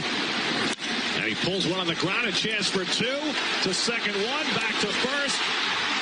And the Mets agonizing 3.5-month slow motion collapse is complete. It is unfathomable that this collection of talent winds up outside of an expanded playoff system. After having the best record in baseball for the first 2.5 months of the season, everything goes wrong over the last 3.5 months, and the Mets find themselves on the outside looking in. We said it going into the weekend. The pitching lined up to where, hey, the Marlins could really do this. They could find a way to keep the New York Mets out of the playoffs. And Alex, that's exactly what happened. The Marlins win 2 out of 3 over the weekend against the Mets. The Mets end up on the outside looking in. Cincinnati, yes, the Reds, who we all agree, not a very good baseball team this season. They find a way to sneak into the final wild card spot in the National League, and they will now be playing against the LA Dodgers in the first round of the postseason. This playoff race ended with a whimper, Alex. There was no, barnstorming team that found a way to catch up. That was the Guardians in the American League. They played with their hair on fire down the stretch, and they were able to overtake the Tigers for that division. In the National League, it was just a bunch of crap, and somebody had to get in. And the Reds happened to be that team. Was there any lesson from this season, in your opinion, Alex? I mean, one, I guess money doesn't buy you happiness. If you're looking at the Mets and they're sitting out of the playoffs right now, even though their prized possession was really good this year. I mean, the lesson, if you look at the Mets of why they are out of it, their pitching broke. I mean, the guys that they had last year in the rotation were able to give them 30-plus starts. One of them left, Severino. You never really replaced the guy who was your so-called ace. They had a guy who made 31 starts that was a reliever his entire career in Major League Baseball, and then the dude that was supposed to be their ace wasn't healthy for him. So, I mean, pitching breaks, we all know it, and I think pitching goes to show you it's what can get you to the playoffs and potentially win the playoffs for you. Yeah, mine is with their starting pitching because I give them credit for what they tried at the deadline with their bullpen. Now, it didn't work. Ryan Helsley, as BK mentioned earlier, probably cost them about 5 games in the home stretch here. But you look at their starting staff, and Alex mentioned, so they lose Severino. They have this unlimited payroll that Cohen is going to give them, and they don't go out and sign starting pitching in the offseason, and then they get to the deadline, and I say, hey, it's okay to go into a season with a hole long as you fix it. Well, their rotation had fallen apart. Like one of their best arms, Canning, blew out his Achilles during the year. You know, some of their arms were starting to show inconsistencies or dealing with injuries. So if you're the Mets, you have to go out at the trade deadline and address your starting staff. And instead they said, no need to do that. No, we'll just shorten games and we'll go upgrade our bullpen. Yeah, okay, but bullpens are really fluctuate even in the second half of a season. So you had nothing to rely on for your starting staff.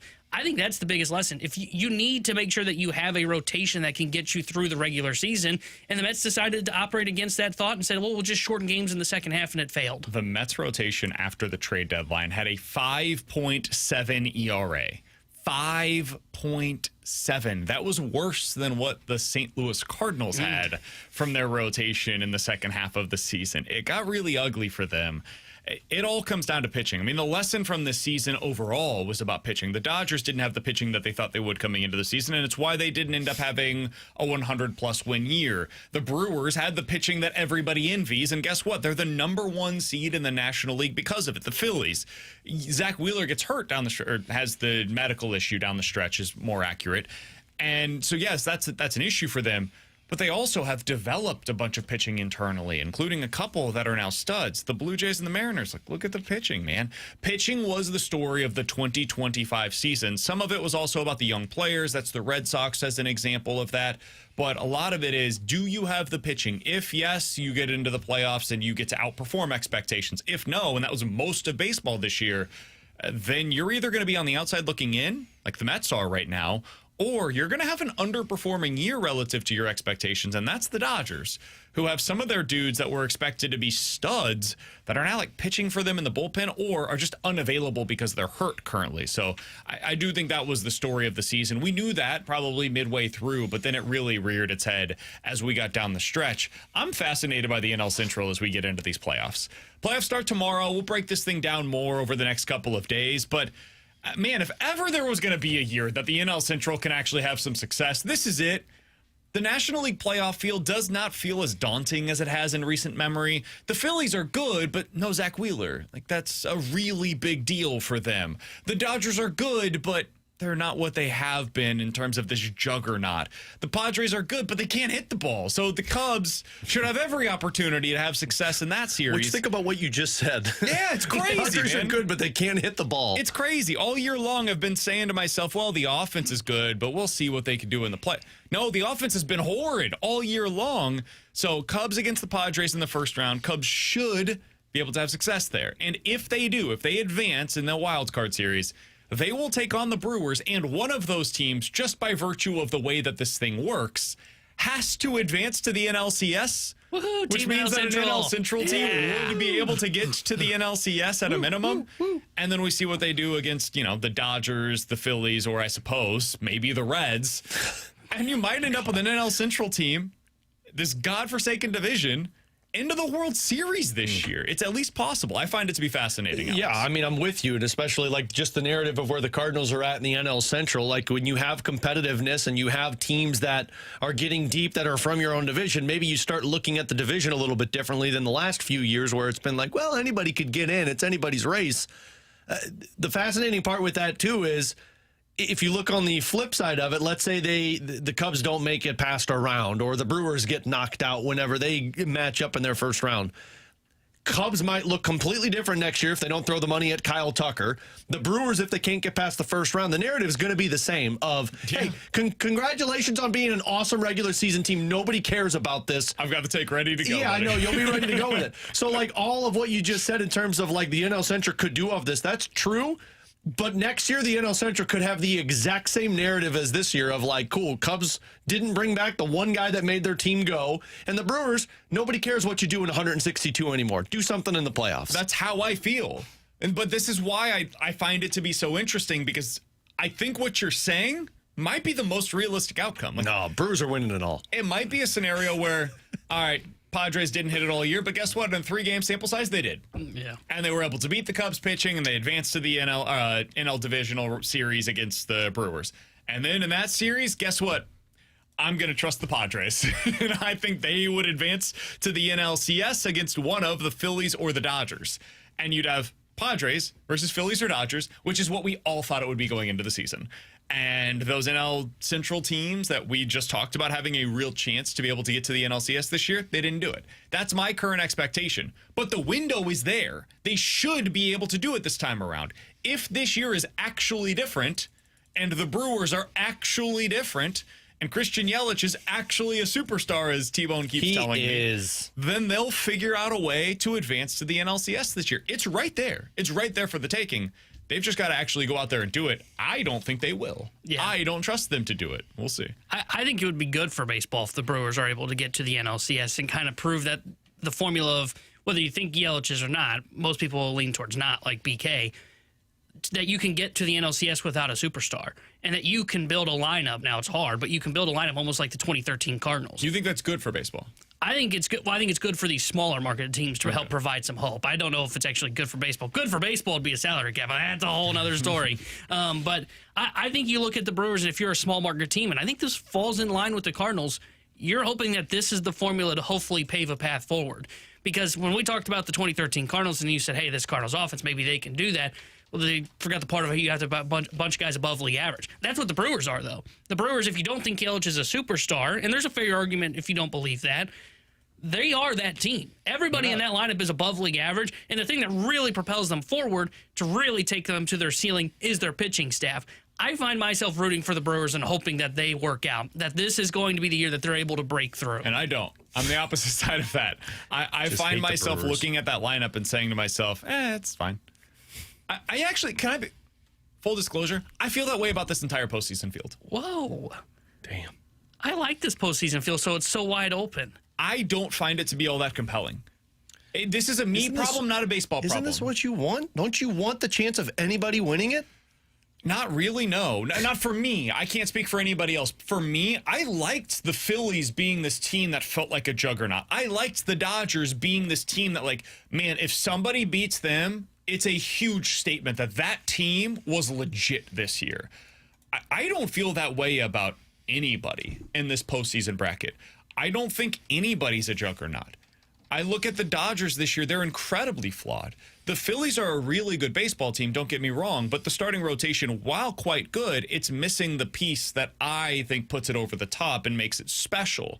So I don't really see anybody in this year. I think it could make for some really compelling matchups. Like the Red Sox-Yankees. It should be a lot of fun. And whoever wins that series going up against the Blue Jays, I think it'll be really close. It's very hard to pick these individual series, so there's value in that. It's kind of like the SEC this year.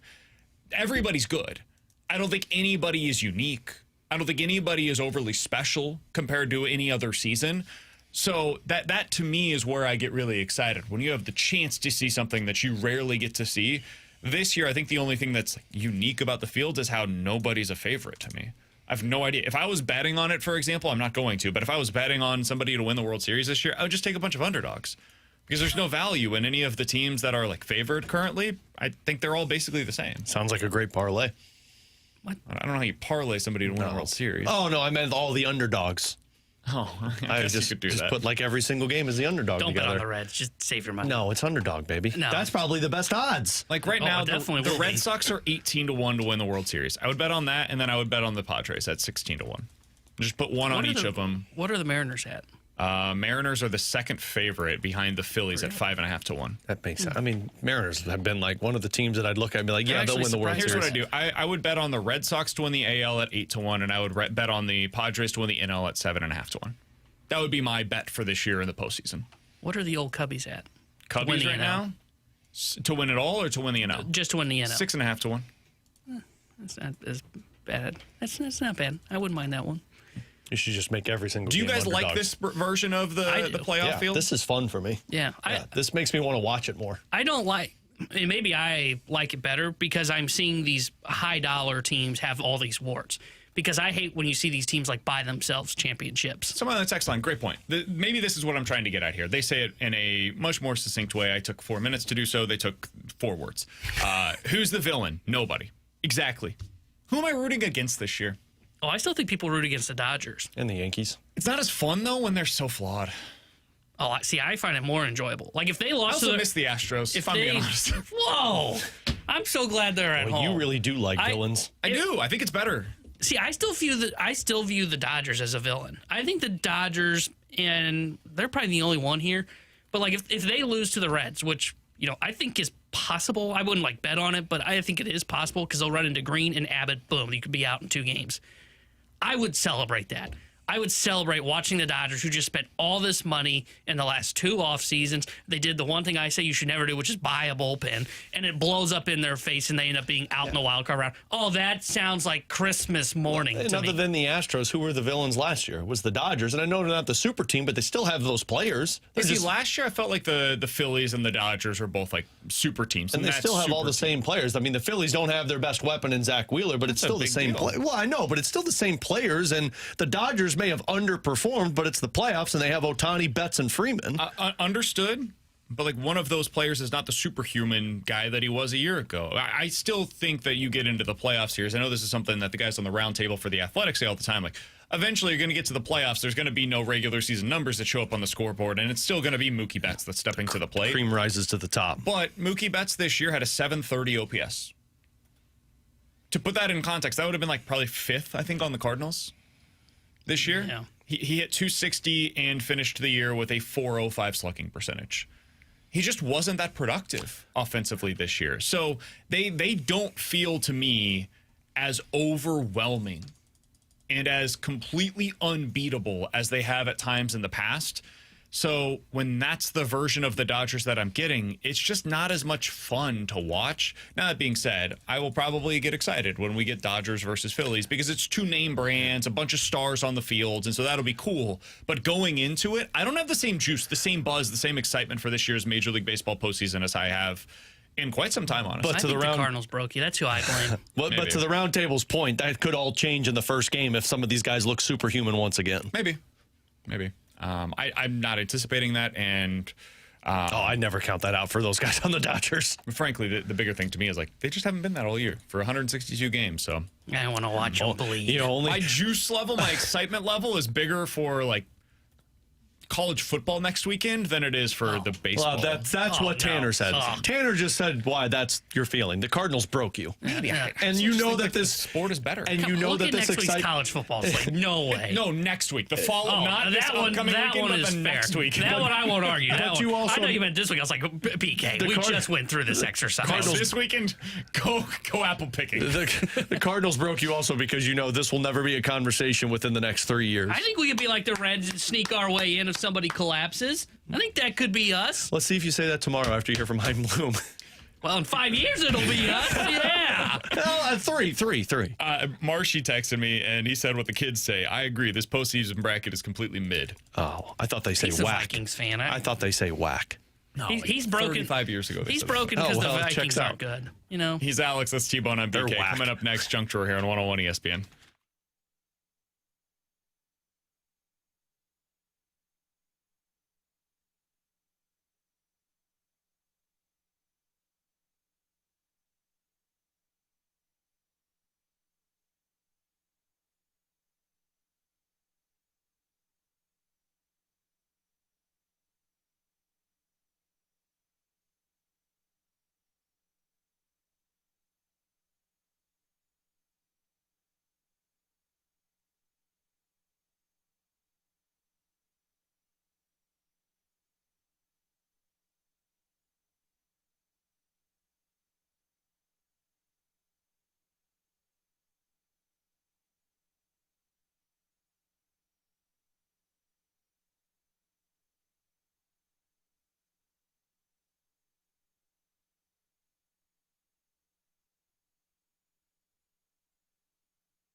Alongside Alex and T1 on BK, Alex has a couple of stories over the weekend. He'll share them over the next couple of days in the junk drawer. What do you got for us today? So today I'll start with what I've been doing for the last month, and I've kept it kind of a secret, and boy, have I gotten some junk drawer stories out of it. Okay. So we threw, my sister and I, a 40th anniversary surprise party for my parents yesterday. That's awesome. And this started probably 40 years, 40 years together, man. It's crazy. And so this started back a month ago. My mom kept dropping hints of like, oh, you should throw us a 40th anniversary party. I'm like, who does this? And so then we did it, surprise it. The funny part about all of this was we were trying to get a hold of all of our family and their friends. We had 54 people at our house that we threw this for. The amount of like babysitting I had to do for adults was wild to get this party. So one of the gifts that we gave my parents was a video message from every single person that was there. And so like I had all of our aunts and uncles, all of our cousins, all of their friends send a 30-second video. I said, all you need to do is just record yourself and your significant just saying, hey, happy anniversary, congrats on 40 years, and if you got a memory of them. I had so many, first of all, I had so many people that didn't respond to me. Sure. So I had to do the old poke 15 different times every week. Send the video, send the video, send the video. Then I had to walk these people through, I say like I don't love them. How you turn the camera around and record. And then I had a couple that said, well, what should I say? And I'm like, well, you should say happy anniversary. I essentially wrote the script out for them. God bless them all. They did it, and it was awesome. My mom and dad loved it.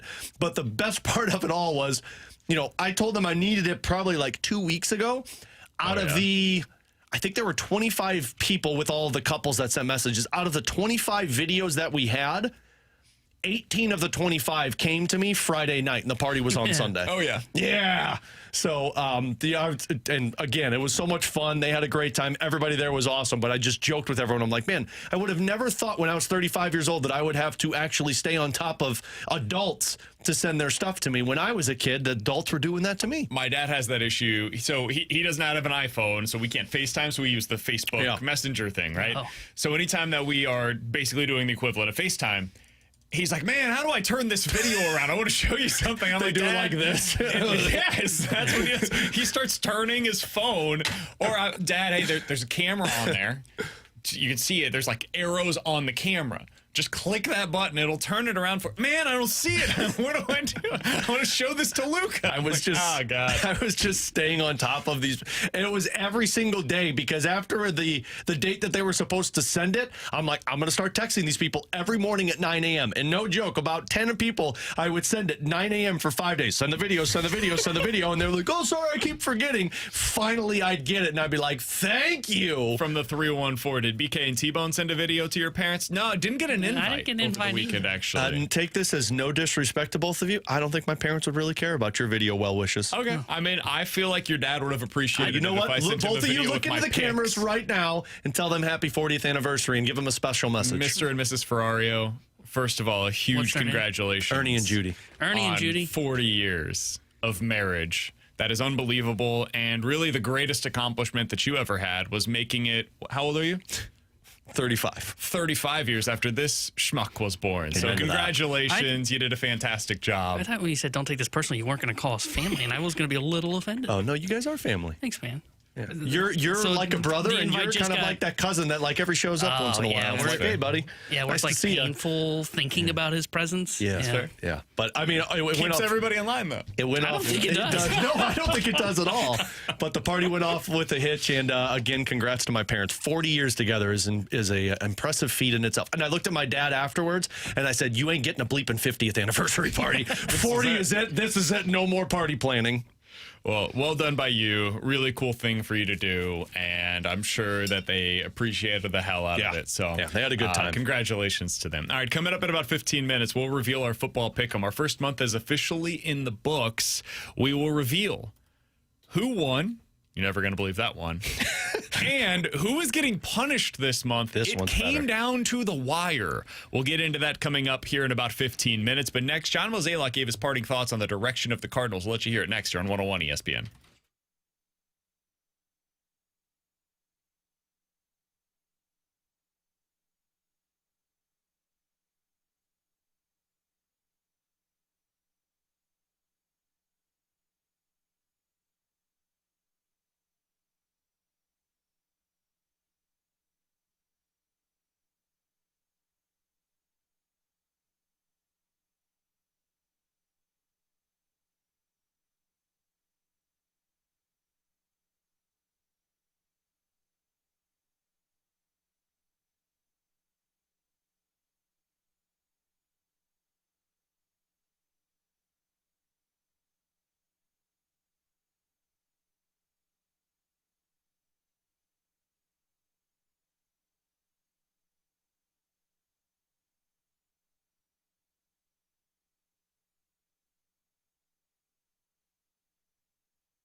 My understanding is Himes met with all three of them in the past week just to get a sense of two things. One is I think Heim wanted to give them a clear picture of what the future looks like for the St. Louis Cardinals, especially over the next year or so, as well as just gauging their interest on would they consider a trade. And I think, for the most part, I think they're all going to be open-minded. I read into Willson last night.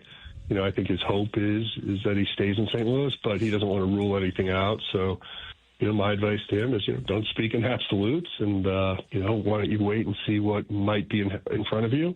You always have the right to say no if you don't like it. So I think they're just going to approach this offseason very open-minded and just to see directionally where we're going, how that looks, and just have an understanding of what the future looks like with the Cardinals. All right, that was John Mozeliak yesterday on MLB Network Radio talking about the direction of the Cardinals and specifically referencing the no-trade clause players that Chaim Bloom spoke with over the weekend out in Chicago. With Alex and T-Bone, I'm BK. John Mozeliak did also address the media earlier today out at Busch Stadium. I have listened to it. It was like a 10 to 15-minute questions and answers, Alex, basically recapping his career here in St. Louis and kind of looking big picture about how much has changed with the landscape of Major League Baseball since his arrival here.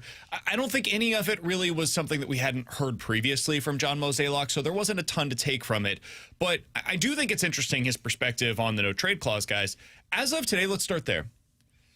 Out of Sonny Gray, Willson Contreras, and Nolan Arenado, how many of them do you think the Cardinals will move this offseason?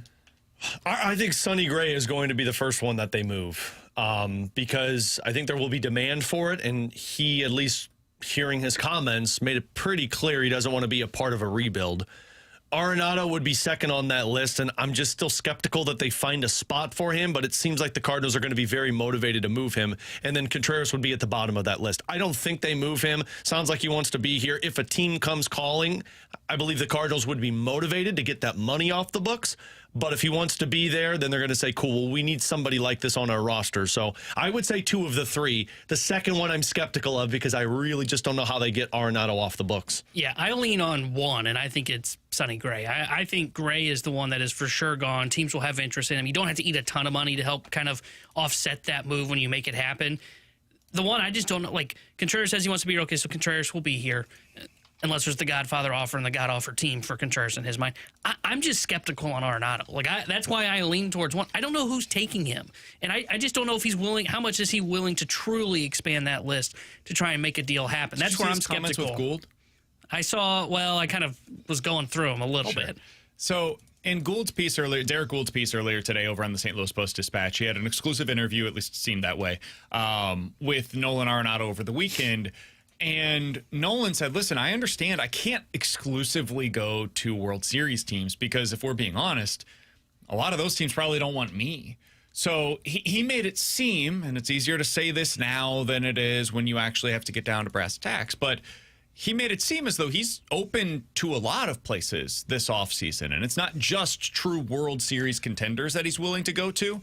So we'll see what that means. Maybe he's talking about, So I think that means playoff contenders, which isn't like the bottom dwellers. But maybe that's a team like Detroit, right, who this year was a good team, but they could use a little bit more to put them over the top. Somebody like that I don't think last year he would have even been open to.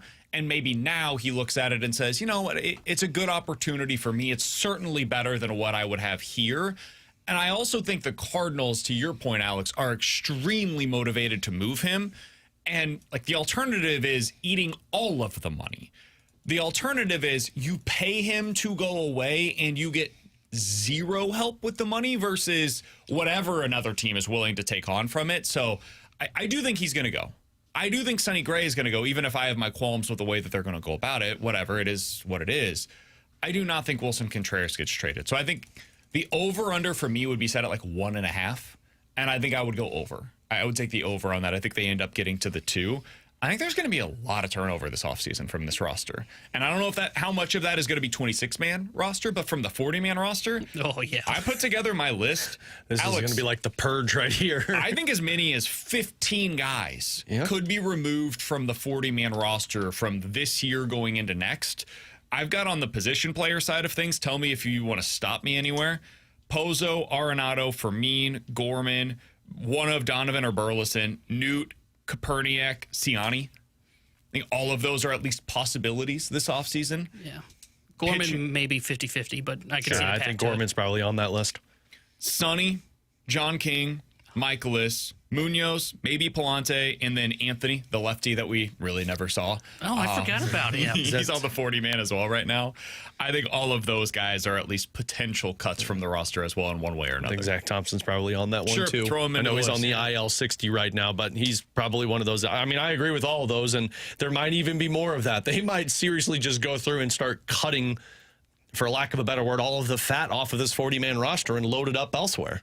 Yeah, I don't know what you do to. The thing is, you have to replace these guys. That's what I was just about to say. I don't know where they're filling all these places. The pitching Trades, possibly. The pitching is probably where they're not cutting as much. Like the position players, maybe they do keep a majority of those guys. The pitching, I think you're probably like, nope, you know what? Well, it doesn't look pretty, but we'll keep them because we're going to need all of these arms at some point. Sonny, I think, is gone. Agreed. I think Michaelis is not coming back. Agreed. I think Palante's here. Anthony, I think, is gone. I think John King will be non-tendered. I agree. So that brings us to Munoz and Palante. I don't think there's any urgency to move either of those two guys, but if somebody else wants Andre Palante, I think you're open to the idea of, hey, we'll flip him for a younger pitcher that's a lottery ticket. We'll see if it works out for us. And then Munoz right now, like, he's fine to have on the roster, but I think he's immediately one of the first guys that gets replaced next year in the event that you need to. And because I think they're going to really be active to try and move Nootbaar, I bet you keep one of Koperniak or Ciani. In terms of the position player side of things. Because there's not other outfielders that are ready to take that jump, and if they need them. is your immediate replacement on the roster for Ciani. Yeah. And then Koperniak, I just think I think Baez has to be added to the roster this offseason for the 40-man. Oh, does he? So that's a guy. That's the other thing is, like, some of these players are just going to be replaced internally by guys that are 40-man eligible this offseason that need to be protected from the Rule 5 draft. So some of it's just going to come internal with guys that are aging out of the minor league system. Yeah, my guess is, like, when you look at that 40-man, and depending on how much they cut off of it, a big chunk of that will be what you're saying, those guys that are going to be potential for the Rule 5 draft that they look at and say, okay, let's put them on the 40-man. And, like, if you're the Cardinals and you're a rebuild, why not, right? Like, you don't even necessarily have to bring them up. I think you're probably looking at 5 to 6 that could be like new additions to the 40-man, and that could be guys you acquire in trade. They might go out and acquire somebody in the Rule 5 draft. They feel like a team that should be very active in the Rule 5 draft and select somebody this year, whether that's a bullpen arm, a position player, I don't know. My expectation is they will take somebody and put them on the Major League roster. Why not? You're in a rebuild. Few of the guys that have to be protected this offseason, just to go through this quickly. Max Rajic has to be protected this offseason. It's a pitcher, right? Mm-hmm. He was at AAA this year. Leo Bernal has to be protected. They'll definitely want to do that with him. Move on from Pozo there. Joshua Baez has to be protected. Former So you move over from like top Koperniak. 75 pick for them as well. Cooper Jerpy has to be protected this offseason. Bryson Mott has to be protected this offseason as well. So that's 3 pitchers, and you're moving off of 3 pitchers that we just listed about 5 of them when we went through it. Yeah. So and then you're bringing in pieces via trade. That's 5 guys that I just mentioned. So that's where some of these replacements are going to come from internally. I think it's going to be a really active offseason. I hope that's the case. We'll find out more tomorrow. I don't know how much they're really going to reveal, but I think it's going to be an active offseason, and I think you're going to see more churn from this roster than we have in 3 years. And I think for a lot of Cardinals fans, they'll be excited about that. John Scores on the Graveyard Chat brought up a really good point. They could always just re-sign Eric Fetty. There you go. He got DFA'd today. Oh, he didn't get to make it to the playoffs? He didn't make it to the playoff roster. Poor guy. He got DFA'd right before they officially got to the postseason. There's a guy who could give you 2 innings. Coming up in 15 minutes, we're going to talk to Katie Wu. We'll get her thoughts on John Mozeliak's final press conference, plus what she heard from Willson Contreras over the weekend and her expectations leading into tomorrow's press conference for Chaim Bloom. We'll get into all of that with Katie Wu, Cardinals Insider, joining us in 15 minutes. Our football pick'em reveal. Last one for the month. We have an obvious winner, and we had a week that came down to a month, really, that came down to the absolute wire. We'll give you the final results after 4 weeks of our football pick'em next year on 101 ESPN.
All right, it's time for our football pick and reveal. It's been a fun first month for Alex Ferrario. He has been fantastic through the first few weeks. He felt pretty good going into this one, and for good reason. He had a lot of good picks prior to week 4, which helps you, avoid any of the punishment going into this week. It was a very anxiety-free weekend for me. Untouchable on when I made those picks. So we're going to get through Alex's picks first, and then we'll reveal how T-Bone and I both did. Alex was well ahead of both of us going into the weekend. Let's hear his 1-point play. My 1-point play, boys, I am picking the Packers -7. Thought about making it a higher play. The 7 line is a little iffy for me. I just think the Packers are the better team. Without CeeDee Lamb, I don't see how Dallas puts up points on that defense. My 2-point play, I'm in the same thinking of Alex in the NFL. Give me the Packers -7 at the Dallas Cowboys. I don't think the Cowboys are stopping them. I think you're going to see that Packers defense just have a field day against Dak Prescott. I think they will win this one by double digits. That got rid of it. Here's Pickens inside the 10. Pickens to the goal line. He's in for the touchdown. That right there is why I made him a 1-point play. As much as I thought the Packers were going to win that one straight up, and maybe I fall a little too much into BK's line of thinking, which I need to stop listening to him. Anything above like a 4-point spread this weekend just scared me. So I'm glad I made it my 1-point play. I have nothing to defend my loss there. You were confident. I thought the defense would play a lot better for the Packers. I thought Parsons would have a huge game. He was like a non-factor in that football game. He had 1 sack, which lost 0 yards. Yeah. And other than that, didn't do a whole lot. Didn't do a whole lot. It was at the line of scrimmage, and he was fine. Well, you know what they say. 1 points don't matter in this competition. Yep. All right. At least if you're up by 5. Alex missed that one, unfortunately, for T-Bone. He didn't miss his 1 point. He missed his 2-point play there. Let's get to Alex's 2-point play. My 2-point play. I'm taking the Jaguars +3.5 against the 49ers. I don't know if the Jaguars win, but I do think they keep it within a field goal range. 50-yard punt sends Parker Washington back. He's got a punt return touchdown in his career, and he's got an alley, and he might have his second. 96 yards last year against the Patriots. He's going to house this one, and the Jaguars get the score in special teams. My dad, who I always talk to when I'm going through these, he's like, are you a little worried that Purdy's playing? I'm like, absolutely not. Now, Purdy was okay in that game, but I just, for some reason, never trusted the 49ers. Forgot they need to hold on to the football. Yeah, well, I can't turn it over. Once again, though, I mean, like, you start to sweat it maybe a little bit, but that second quarter was just like, oh, okay, we're good, and then I stopped worrying about it. I'm impressed by the Jags. I think they've got a little something. They seem well coached. I think that they have a much better designed offense than it has been in the past, and a big part of what they've been doing is the defense. The defense is solid. They've got playmakers on that side of the ball now, especially with their pass rush. So I don't know what the ceiling is for this season. It might just be a playoff appearance, but that's a hell of a step forward compared to where this organization has been. They also have a legit rushing game. Like, ETN's been non-existent in years past, and I know they said going into this, like, this is his last straw. Boy, at least he's impressed in most of these games thus far. All right, so that's a big 2 points there for Alex Ferrario. He is free and clear. He's completely avoiding any kind of a potential punishment. Let's get to his 3-point play, though. I don't know if this has changed since, because Daniels and McLaren are all out, but Falcons +1.5 is my 3-point play. I think this one's pretty easy. Algier is now in there. They give Robinson a break for a moment, and Algier is trying to slice, and he does! Oh, he's dishing out punishment! Algier, touchdown!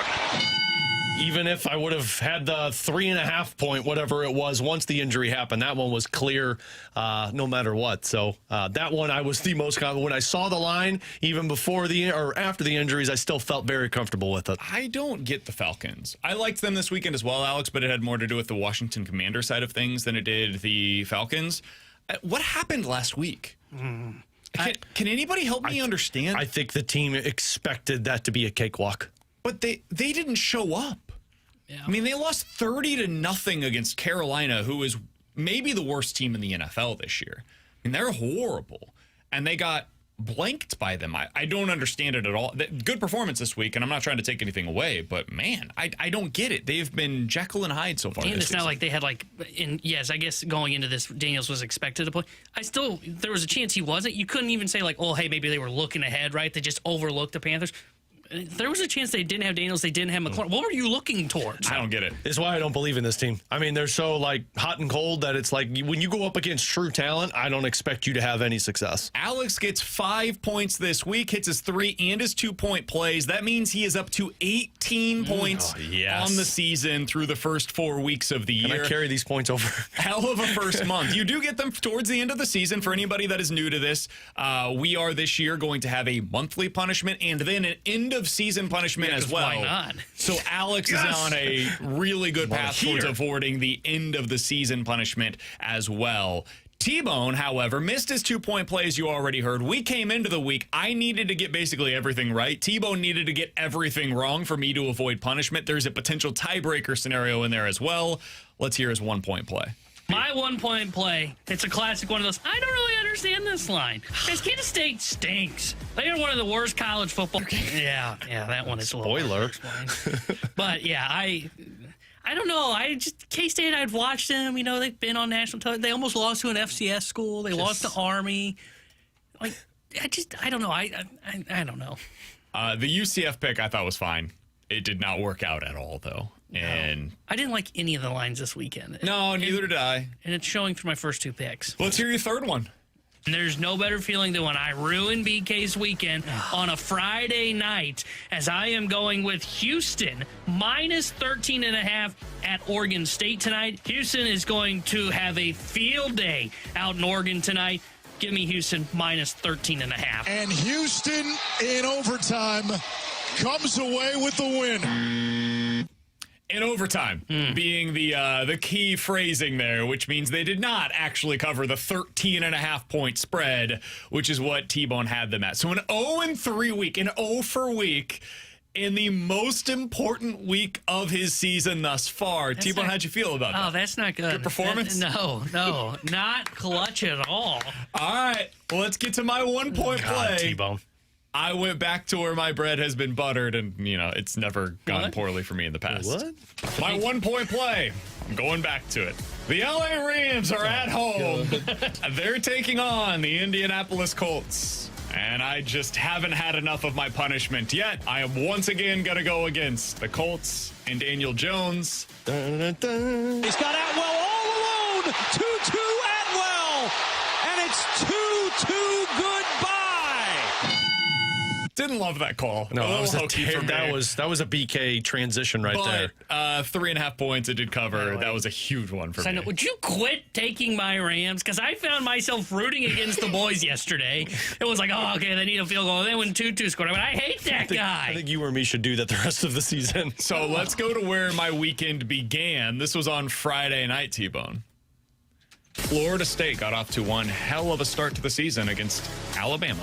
Castellanos has had a really good year thus far. But the Virginia Cavaliers, yes, the Virginia Cavaliers are at home, off to a 3-1 start to the season. I can't believe you're doing this. They are a 6.5-point home underdog tonight. You're just accepting failure. And I am taking the Virginia Cavaliers to win this one straight up, and I don't even need them to. Just lose by 6 or fewer points against Florida State. Here comes the blitz. Castellanos in trouble.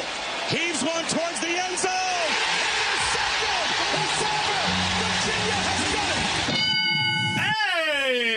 Go. That was a nice way to start out the weekend. Friday night, T-Bone misses his first pick. I nail mine in every possible way. Went into the weekend feeling good. Sunday it ends with that 2-2 Atwell long touchdown. Alex sandwiched in between was my 2-point play. If I get this, I avoid punishment. If I do not, it comes down to a tiebreaker. Let's take a listen. My 2-point play this week, I'm going to the college football slate. The Duke Blue Devils are favored by 4.5 points on the road at Syracuse. I don't totally understand that line. I think they win this one outright. So give me Syracuse plus the 4.5 points at home against Duke. Okay, I need to know whether or not you're aware that Syracuse's quarterback ruptured his Achilles. That look tells me you weren't aware. Can I make a late swap? I think they're in. Castle sneaks at the 5 and scores. Anderson Castle finishes the drive with a 13-yard touchdown run. You just dismounted our pick'em like a gymnast getting a 10 out of 10. You BKO'd yourself every week, and in the finale was you picked the team that's quarterback was there are out. a couple of bad beats for BK along the way. Not this one, though. Not this one. BK on that pick was just, The only saving grace, and I mean the only saving grace, my backup pick, the one that I was going to pivot to, was Arkansas plus 4.5, and they lost 56-13. We should have let them pivoted. That would have been even better. Somehow, Syracuse with their backup quarterback was actually a better selection than what my backup was. All right, so this means at the end of the first month, T-Bone through 4 weeks has 10 points. I, through 4 weeks, have 10 points. And this comes down to the tiebreaker, which we determined prior to the start of this week. And that tiebreaker is who hit more of their money balls? Who hit the 3-point play more often between T-Bone and I? And the answer is... This wasn't even close, right? Yeah, that was close. T-Bone. T-Bone wins it! Woohoo! He got 2, I got 1. Let's go. BK again. So, You for just the first carry over. month of the season, I will be being punished. Just I like will the be good old serving days. that punishment later on this week. For those that are curious, the punishment is I will have, for the entirety of a show this week, my face painted in the colors of my team's rivals. So for me, I'm assuming, you guys could choose whatever you'd like, but I would assume maybe like half of the face will be Illinois, the other half of the face will be Kansas. You guys we can make you a Jayhawk with a bright choose what you yellow would nose. like to do. But yeah, for an Orange, entire red, show, yellow. my face from neck to up will Times be opening press conference painted as a in Jayhawk. a rival team's colors. Yeah, I think we should amend it, make you go tomorrow with that look. With Alex and T-Bone, I'm BK. Coming up in 15 minutes, we'll hit the rewind. Katie Wu, Cardinals Insider, joins us next here on 101 ESPN.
Tanner Hendrickson here with a Sports Center update brought to you by Saliga Heating and Cooling. Cardinal season came to an end over the weekend as they got swept up in Chicago by the Cubs, and the Cardinals finished the year 78-84 on the season. And tomorrow, Chaim Bloom will have his press conference with ownership at 10 a.m. You'll be able to hear that press conference here live on 101 ESPN. And tonight we've got Monday Night Football for you as the Broncos take on the Bengals. We'll have pregame coverage starting at 6 o'clock with kickoff at 7:15. The Sports Center update is brought to you by Saliga Heating and Cooling, a Daikin heating and air conditioning dealer.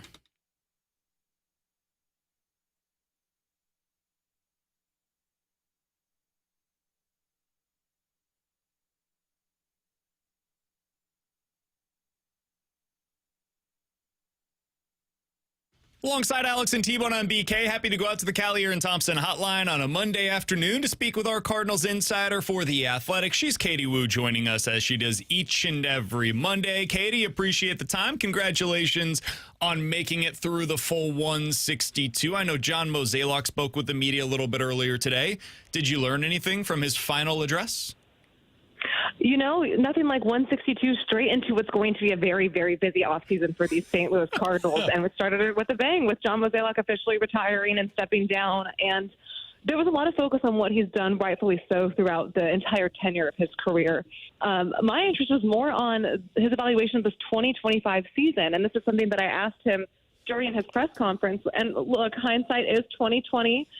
Who could have foreseen the National League playoff picture shaking out the way that it did? I mean, LOL Mets.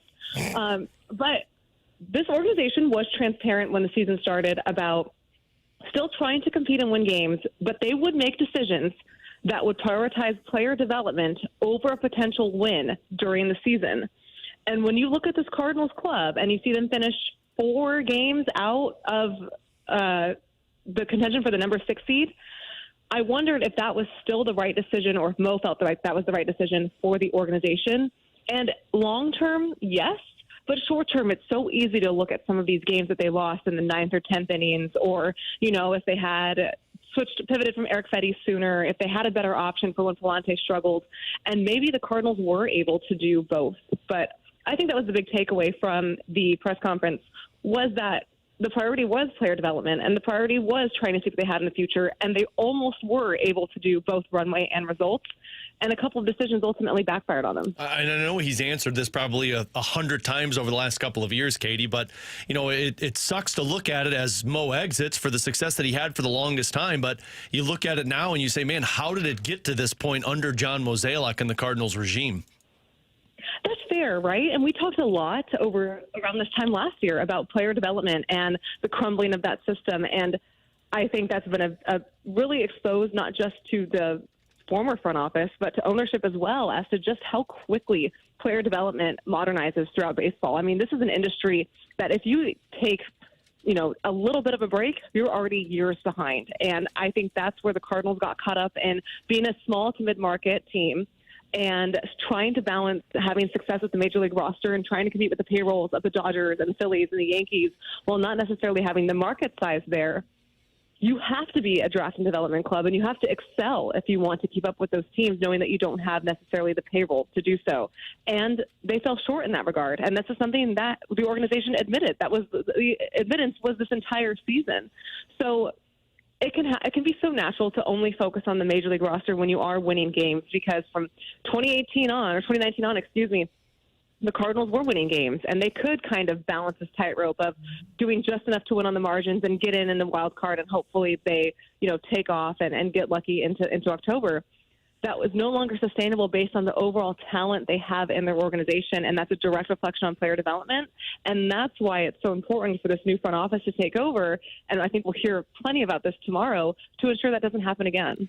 Katie, over the weekend, the big news was the Willson Contreras comments that he would like to be a part of this. Now, it seemed from me reading the comments that he left the door open. Hey, if there's something that is possible this offseason that makes sense for me, makes sense for the team, then I look at it. You were there, though, for this weekend. What did you make of what Willson Contreras had to say? What was your read on the situation? That was my exact takeaway. Willson has made it very clear since his tenure here, very not so normal off seasons for St. Louis since he's signed here, but he's been very consistent and wanting to stay with the Cardinals and be with this organization. And I still think that that is where his heart is and what he wants. But with the Cardinals looking to embark on a rebuild and with Willson being where he is in his career, if something makes sense for both teams, or for both sides, something that can benefit the new front office and can also benefit Willson at the place he wants to go, he'll listen. That was the takeaway. He's not necessarily saying, like, oh, I'm going to waive my no-trade clause. It is, I'll listen and I'll be open to the idea. So we have some clarity with all three of those veterans, and Nolan Arenado, Sonny Gray, and now Willson Contreras. And I still think the likelihood of him being moved from out of those three is the slimmest, but it's not zero. Katie, you mentioned the press conferences that are taking place tomorrow, Heim and the DeWitts. What are you wanting to take away from that press conference? I think the exact same thing the fans want, transparency. I think the pressure for ownership in particular to go out and be transparent about what this future is going to look like and what fans can reasonably expect, and then tell them how they got here and what they're doing to fix it, would alleviate, not fix everything, but alleviate a lot of the fractured relationship between the fan base and the team right now. Cardinals baseball fans, you all know this, we've been in this market for a while now, are smart.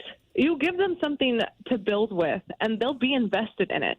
They haven't had to do a rebuild really ever, but I think if this ownership group is transparent about why this is happening, and then Chaim Bloom and his front office is transparent into what they're going to do about it, I really think this fan base will rally behind it. And because at the core, Cardinals fans love baseball. So if there's one thing that needs to go right in this press conference, I have less concern with the front office, more with ownership.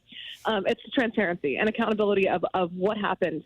And most importantly, what can fans expect to see going forward, and what tangible changes can they see to know that, hey, this is actually work that's going to be done. This is actually something that they're building on. We can trust this new front office with what they're saying. Now, let me ask you a follow-up question. Do you expect that to happen? From Chaim Bloom, I do expect that to happen. And maybe that's just because from last year's press conference, which wasn't exactly great. I was going to say, which he one? Was by far, he was by far the most transparent in that regard. But I think this is not his first rodeo, guys. He's been a president of baseball operations before. He did it in a market that was very demanding in Boston. He's obviously very well established his career in Tampa in terms of player development and what he can do with that system. And he's really smart. And I think fans are going to take a look at this as a kind of a breath of fresh air. When I say major changes are happening with this organization, I don't necessarily mean just with the roster, though that will certainly happen. It's also the messaging, how this organization is going to be run, and how that's going to be communicated with the fan base. I really think the apathy this year came from the fan base that was disgruntled because they felt like they were just getting sold a mixed bag of goods, right? Some days the Cardinals are competing to win. Some days they weren't. Some days it was about certain players. Some days it was about other players. Nailing the messaging here to start this new era is super important, and that's not lost on anyone in the organization. At least it shouldn't be. And I feel very confident that the new front office will be able to deliver on that in that regard. What do you think they can do to present that, Katie? Because that's where I struggle. I agree. Transparency, I think, will be very important for them. But how do you think they communicate that? What do you think that sounds like tomorrow? Obviously, the Cardinals can't go out and say exactly what they're doing internally, right? They can't give you the entire blueprint of what their plans are. But they can, again, point to a timeline. Hey, here are, for the next 2-3 years, what our plans are. Hey, when we say that we are going to compete and contend, here's what our definition of contending is. Here's what our definition of competing is. All right, there are certain players that we're going to have to move. Why are we doing that? Here's why. Who are we looking for in a return? Name some names, name some players. They won't name names, obviously, but name a prototype of player and go from there. But I think it's really important, again, to make sure that we have the definitions of things correctly. When, by definition, the Cardinals were a contending team this year. Is this a team that excites a lot of people? No. But the goal here is to not build a team that just sneaks in for your annual wild card participation trophy, right? It's to return the Cardinals back to where they were competing for National League pennants and establishing a continuous success there where it's not just about, oh, maybe they'll win 85 games and sneak in with expanded playoffs. No, it's about, hey, we're going to try to contend and get in ways that are actually competitive and inspire this fan base to where it was in the early 2010s when the Cardinals were doing exactly that. Somebody on the text line said, guys, why didn't you get Katie Wu on tomorrow? We might. We're going to see how the technology works out at Enterprise tomorrow. But in the event that we can make it work, we're hoping to be able to potentially have her on again tomorrow to be able to recap and have a conversation about what we hear from Chaim Bloom. Katie, thank you so much for the time today. Congratulations for making it through the 162. We'll talk with you either tomorrow or next week. I believe in you guys and your technology, Tanner. No pressure. So hopefully tomorrow. All right, it's not on me. Appreciate Katie. Tanner's fault if it fails, too. That's Katie Wu, Cardinals insider for The Athletic. Read all of her fantastic work over there and follow her on Twitter at Katie J. Wu. Like I mentioned, we're hoping to be out there tomorrow. We should be there for the Chaim Bloom press conference, and then our expectation we'll be heading over to Enterprise Center for the show tomorrow. It'll also allow Alex to just be there, ready to go for the Blues preseason game tomorrow night as well. Might as well have a 12-hour day from Enterprise. Get us started. Why not? When you can, you might as well do it. So we'll be there tomorrow. We might have Katie. We're expecting to have Jeremy Rutherford on the show as well, and we'll certainly give you all of our biggest reactions to whatever it is that Chaim Bloom and the DeWitts have to say tomorrow out at Busch Stadium. Coming up next, we'll hit the rewind here on 101 ESPN.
BK, football season is in full swing, and as everyone knows, Underdog is our place. It's the best place to get in on all of the action. There's two, not one, two Monday Night Football games, and you know what that means. Ferrario is putting together two different entries, so I'm going all touchdowns on this entry here. I'm going A-Chain, Waddle, Fields, Dobbins, Higgins, all to score at least one touchdown.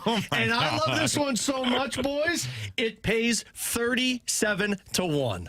All right, well, maybe get one of your flex plays over there. If you haven't done that, check them out over there. They've got the flex play option where if you miss one of them, like Alex maybe, you could still end up winning a little bit of money over there. And they also have a bunch of good deals. They've got gimme picks over there. Just check your Underdog app each and every day. It's super easy. Choose whether your favorite player is going higher or lower on their stats. Get your entries right. You could win up to 5,000 times in your cash. Download the app today. Sign up using our promo code. That's promo code BKO. That's promo code BKO, and you can score $100. Yes, $100 in bonus funds when you play your first $5. That's promo code BKO Underdog. Make plays, win money. Must be 18 or older. Present in Illinois. Terms to apply. See assets.underdogfantasy.com/web/play and get terms _DFS_.html for details. Concerned with your play? Call 1-800-GAMBLER or visit www.ncpgambling.org.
Alongside Alex and T-Bone, I'm BK. If you guys missed anything from today's show, be sure to check it out on the podcast page, 101ESPN.com, and the free 101 ESPN app is where you go to find it. It's all presented by Schaefer Door Company. That 101 ESPN app, super easy to use. It is free to download, and it is sponsored by Dobbs Tire and Auto Centers. I'd give today 9.1.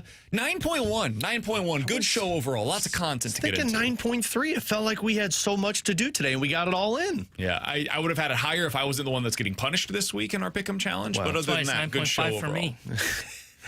Can we also just appreciate the fact that T-Bone, who talked so much smack last year of being amazing, was one 3-point play away from putting blue face on? I'm sorry. Me remembering that a quarterback had an Achilles injury from that. Yeah. You can't brag about winning. You won by the hair of your very lack of hair on your chinny chin chin. It's a reminder. Very few people are actually good at this. Now, some people will get lucky over a short period of time. Few people are actually good at picking games over a consistent period of time. Otherwise, they end up making a whole hell of a lot of money. This guy. Weren't you bad last year? Yes. No. Yeah. We suffered the same amount of punishment, okay? Again, it's very hard to pick games correctly over time. It is 4 weeks in a row. One of the things that I love about the sport is that it is incredibly difficult to pick, and especially when you're doing it against the spread. It's a really tough thing to do. I was basically averaging 5 points per week. Yeah, and if you don't know... You had an unbelievable first month. And it was after one... The first week was bad, if I remember correctly, because I think wasn't it only one of us got a pick correct? No, my first week I got 5, then the next week I got all of them right. What it was. Okay, yeah. I think you guys might have that. First week I got 5, and the next week I went over, and that set me back in a big way. I may have gotten 1 point. Yeah. This is also a reminder, if you don't know who the starting quarterback is, it's hard to win when you pick this. Check all the info before you decide to make your picks. Yeah, there's also that. All right, so we'll go through these really quickly, quick hitter style, Alex. First thing up, Cam Fowler, 3-year deal, $6.1 million in AAV. My initial reaction was, oh boy, this is a disaster. And then I looked into it for like 5 minutes, and I was like, yeah, this is fine. It's going to be, if you go by last year's cap, the equivalent of a $4.7 million cap hit 2 years from now. The cap is spiking by so much. I actually think it's a pretty good deal for the Blues. Yeah, I think it's a very smart deal, and you're seeing the transition of what the Blues are hoping for, to where Fowler's here for 3 more years after this one. By then, you're expecting Broberg to take that step into being a number 1 defenseman or a top pair defenseman. But more importantly, it tells you where the Blues are at. They think this is no longer a whatever. The window of competing is starting to open. It's just not a Stanley Cup window. It's a playoff window, and then you hope to continue to build on it. T-Bone, your Illini saved their season over the weekend. Huge W against USC. What'd you learn from it? Yeah, well, I learned that they don't have much quit in. They don't have quit in them. I thought they'd roll over and play dead against USC after they got killed by Indiana. They still have playoff aspirations, and they can still find a way in if they can take care of business. They'll probably lose to Ohio State, but they take care of business from there. They should be able to make it to the playoff, and their O-line finally played like the unit everybody had been talking about. Missouri got a win. Nobody cares about what happened because it was against UMass. They're off this week, back in action next week, 11 a.m. kickoff against Alabama. Final thing here, Willson Contreras, he spoke to the media over the weekend, said, hey, I'd like to be a part of this unless something changes, in which case we can talk about it. But it sounds like his hope is that he'll be back with the Cardinals in 2026. Alex, tomorrow, we'll go around the horn real quick. Chaim Bloom will have his introductory press conference with the Cardinals as the president of baseball operations. We'll all be there. We'll be streaming that live right here on 101 ESPN. What's the number 1 thing you want to hear from Chaim Bloom tomorrow? Katie said what I wanted to hear. I want direction. I want transparency, and I want direction of what you're looking for. I don't expect names, but I'd like to have some type of map into what these next few years are going to look like and when you hope to get back to a winning atmosphere. I agree with that. I also want to know where they think the minor league system is at now, how much progress they were able to make in this first year under Rob Cerfolio and Chaim Bloom of getting it back to where they want it to be. I just want to leave feeling like they've got a clear direction. Like, it's less about the individual words, because I don't think they're going to give us as many specifics as what we're talking about. Yeah, I think that we're going to probably overhype this thing going in. My big thing is, do I leave feeling like, all right, that was refreshing. It felt different. The vibe was better. And I think that these guys have a clear direction on where they're going. If I leave feeling that way, that'll be better than what it typically is the case at these end-of-season press conferences. We will talk to you guys tomorrow at roughly 11 a.m. as we finish up with the Chaim Bloom press conference. For Alex Ferrario and Tanner Hendrickson, I'm Brandon Kiley. We'll talk to you then. The Fast Lane's coming up next here on 101 ESPN.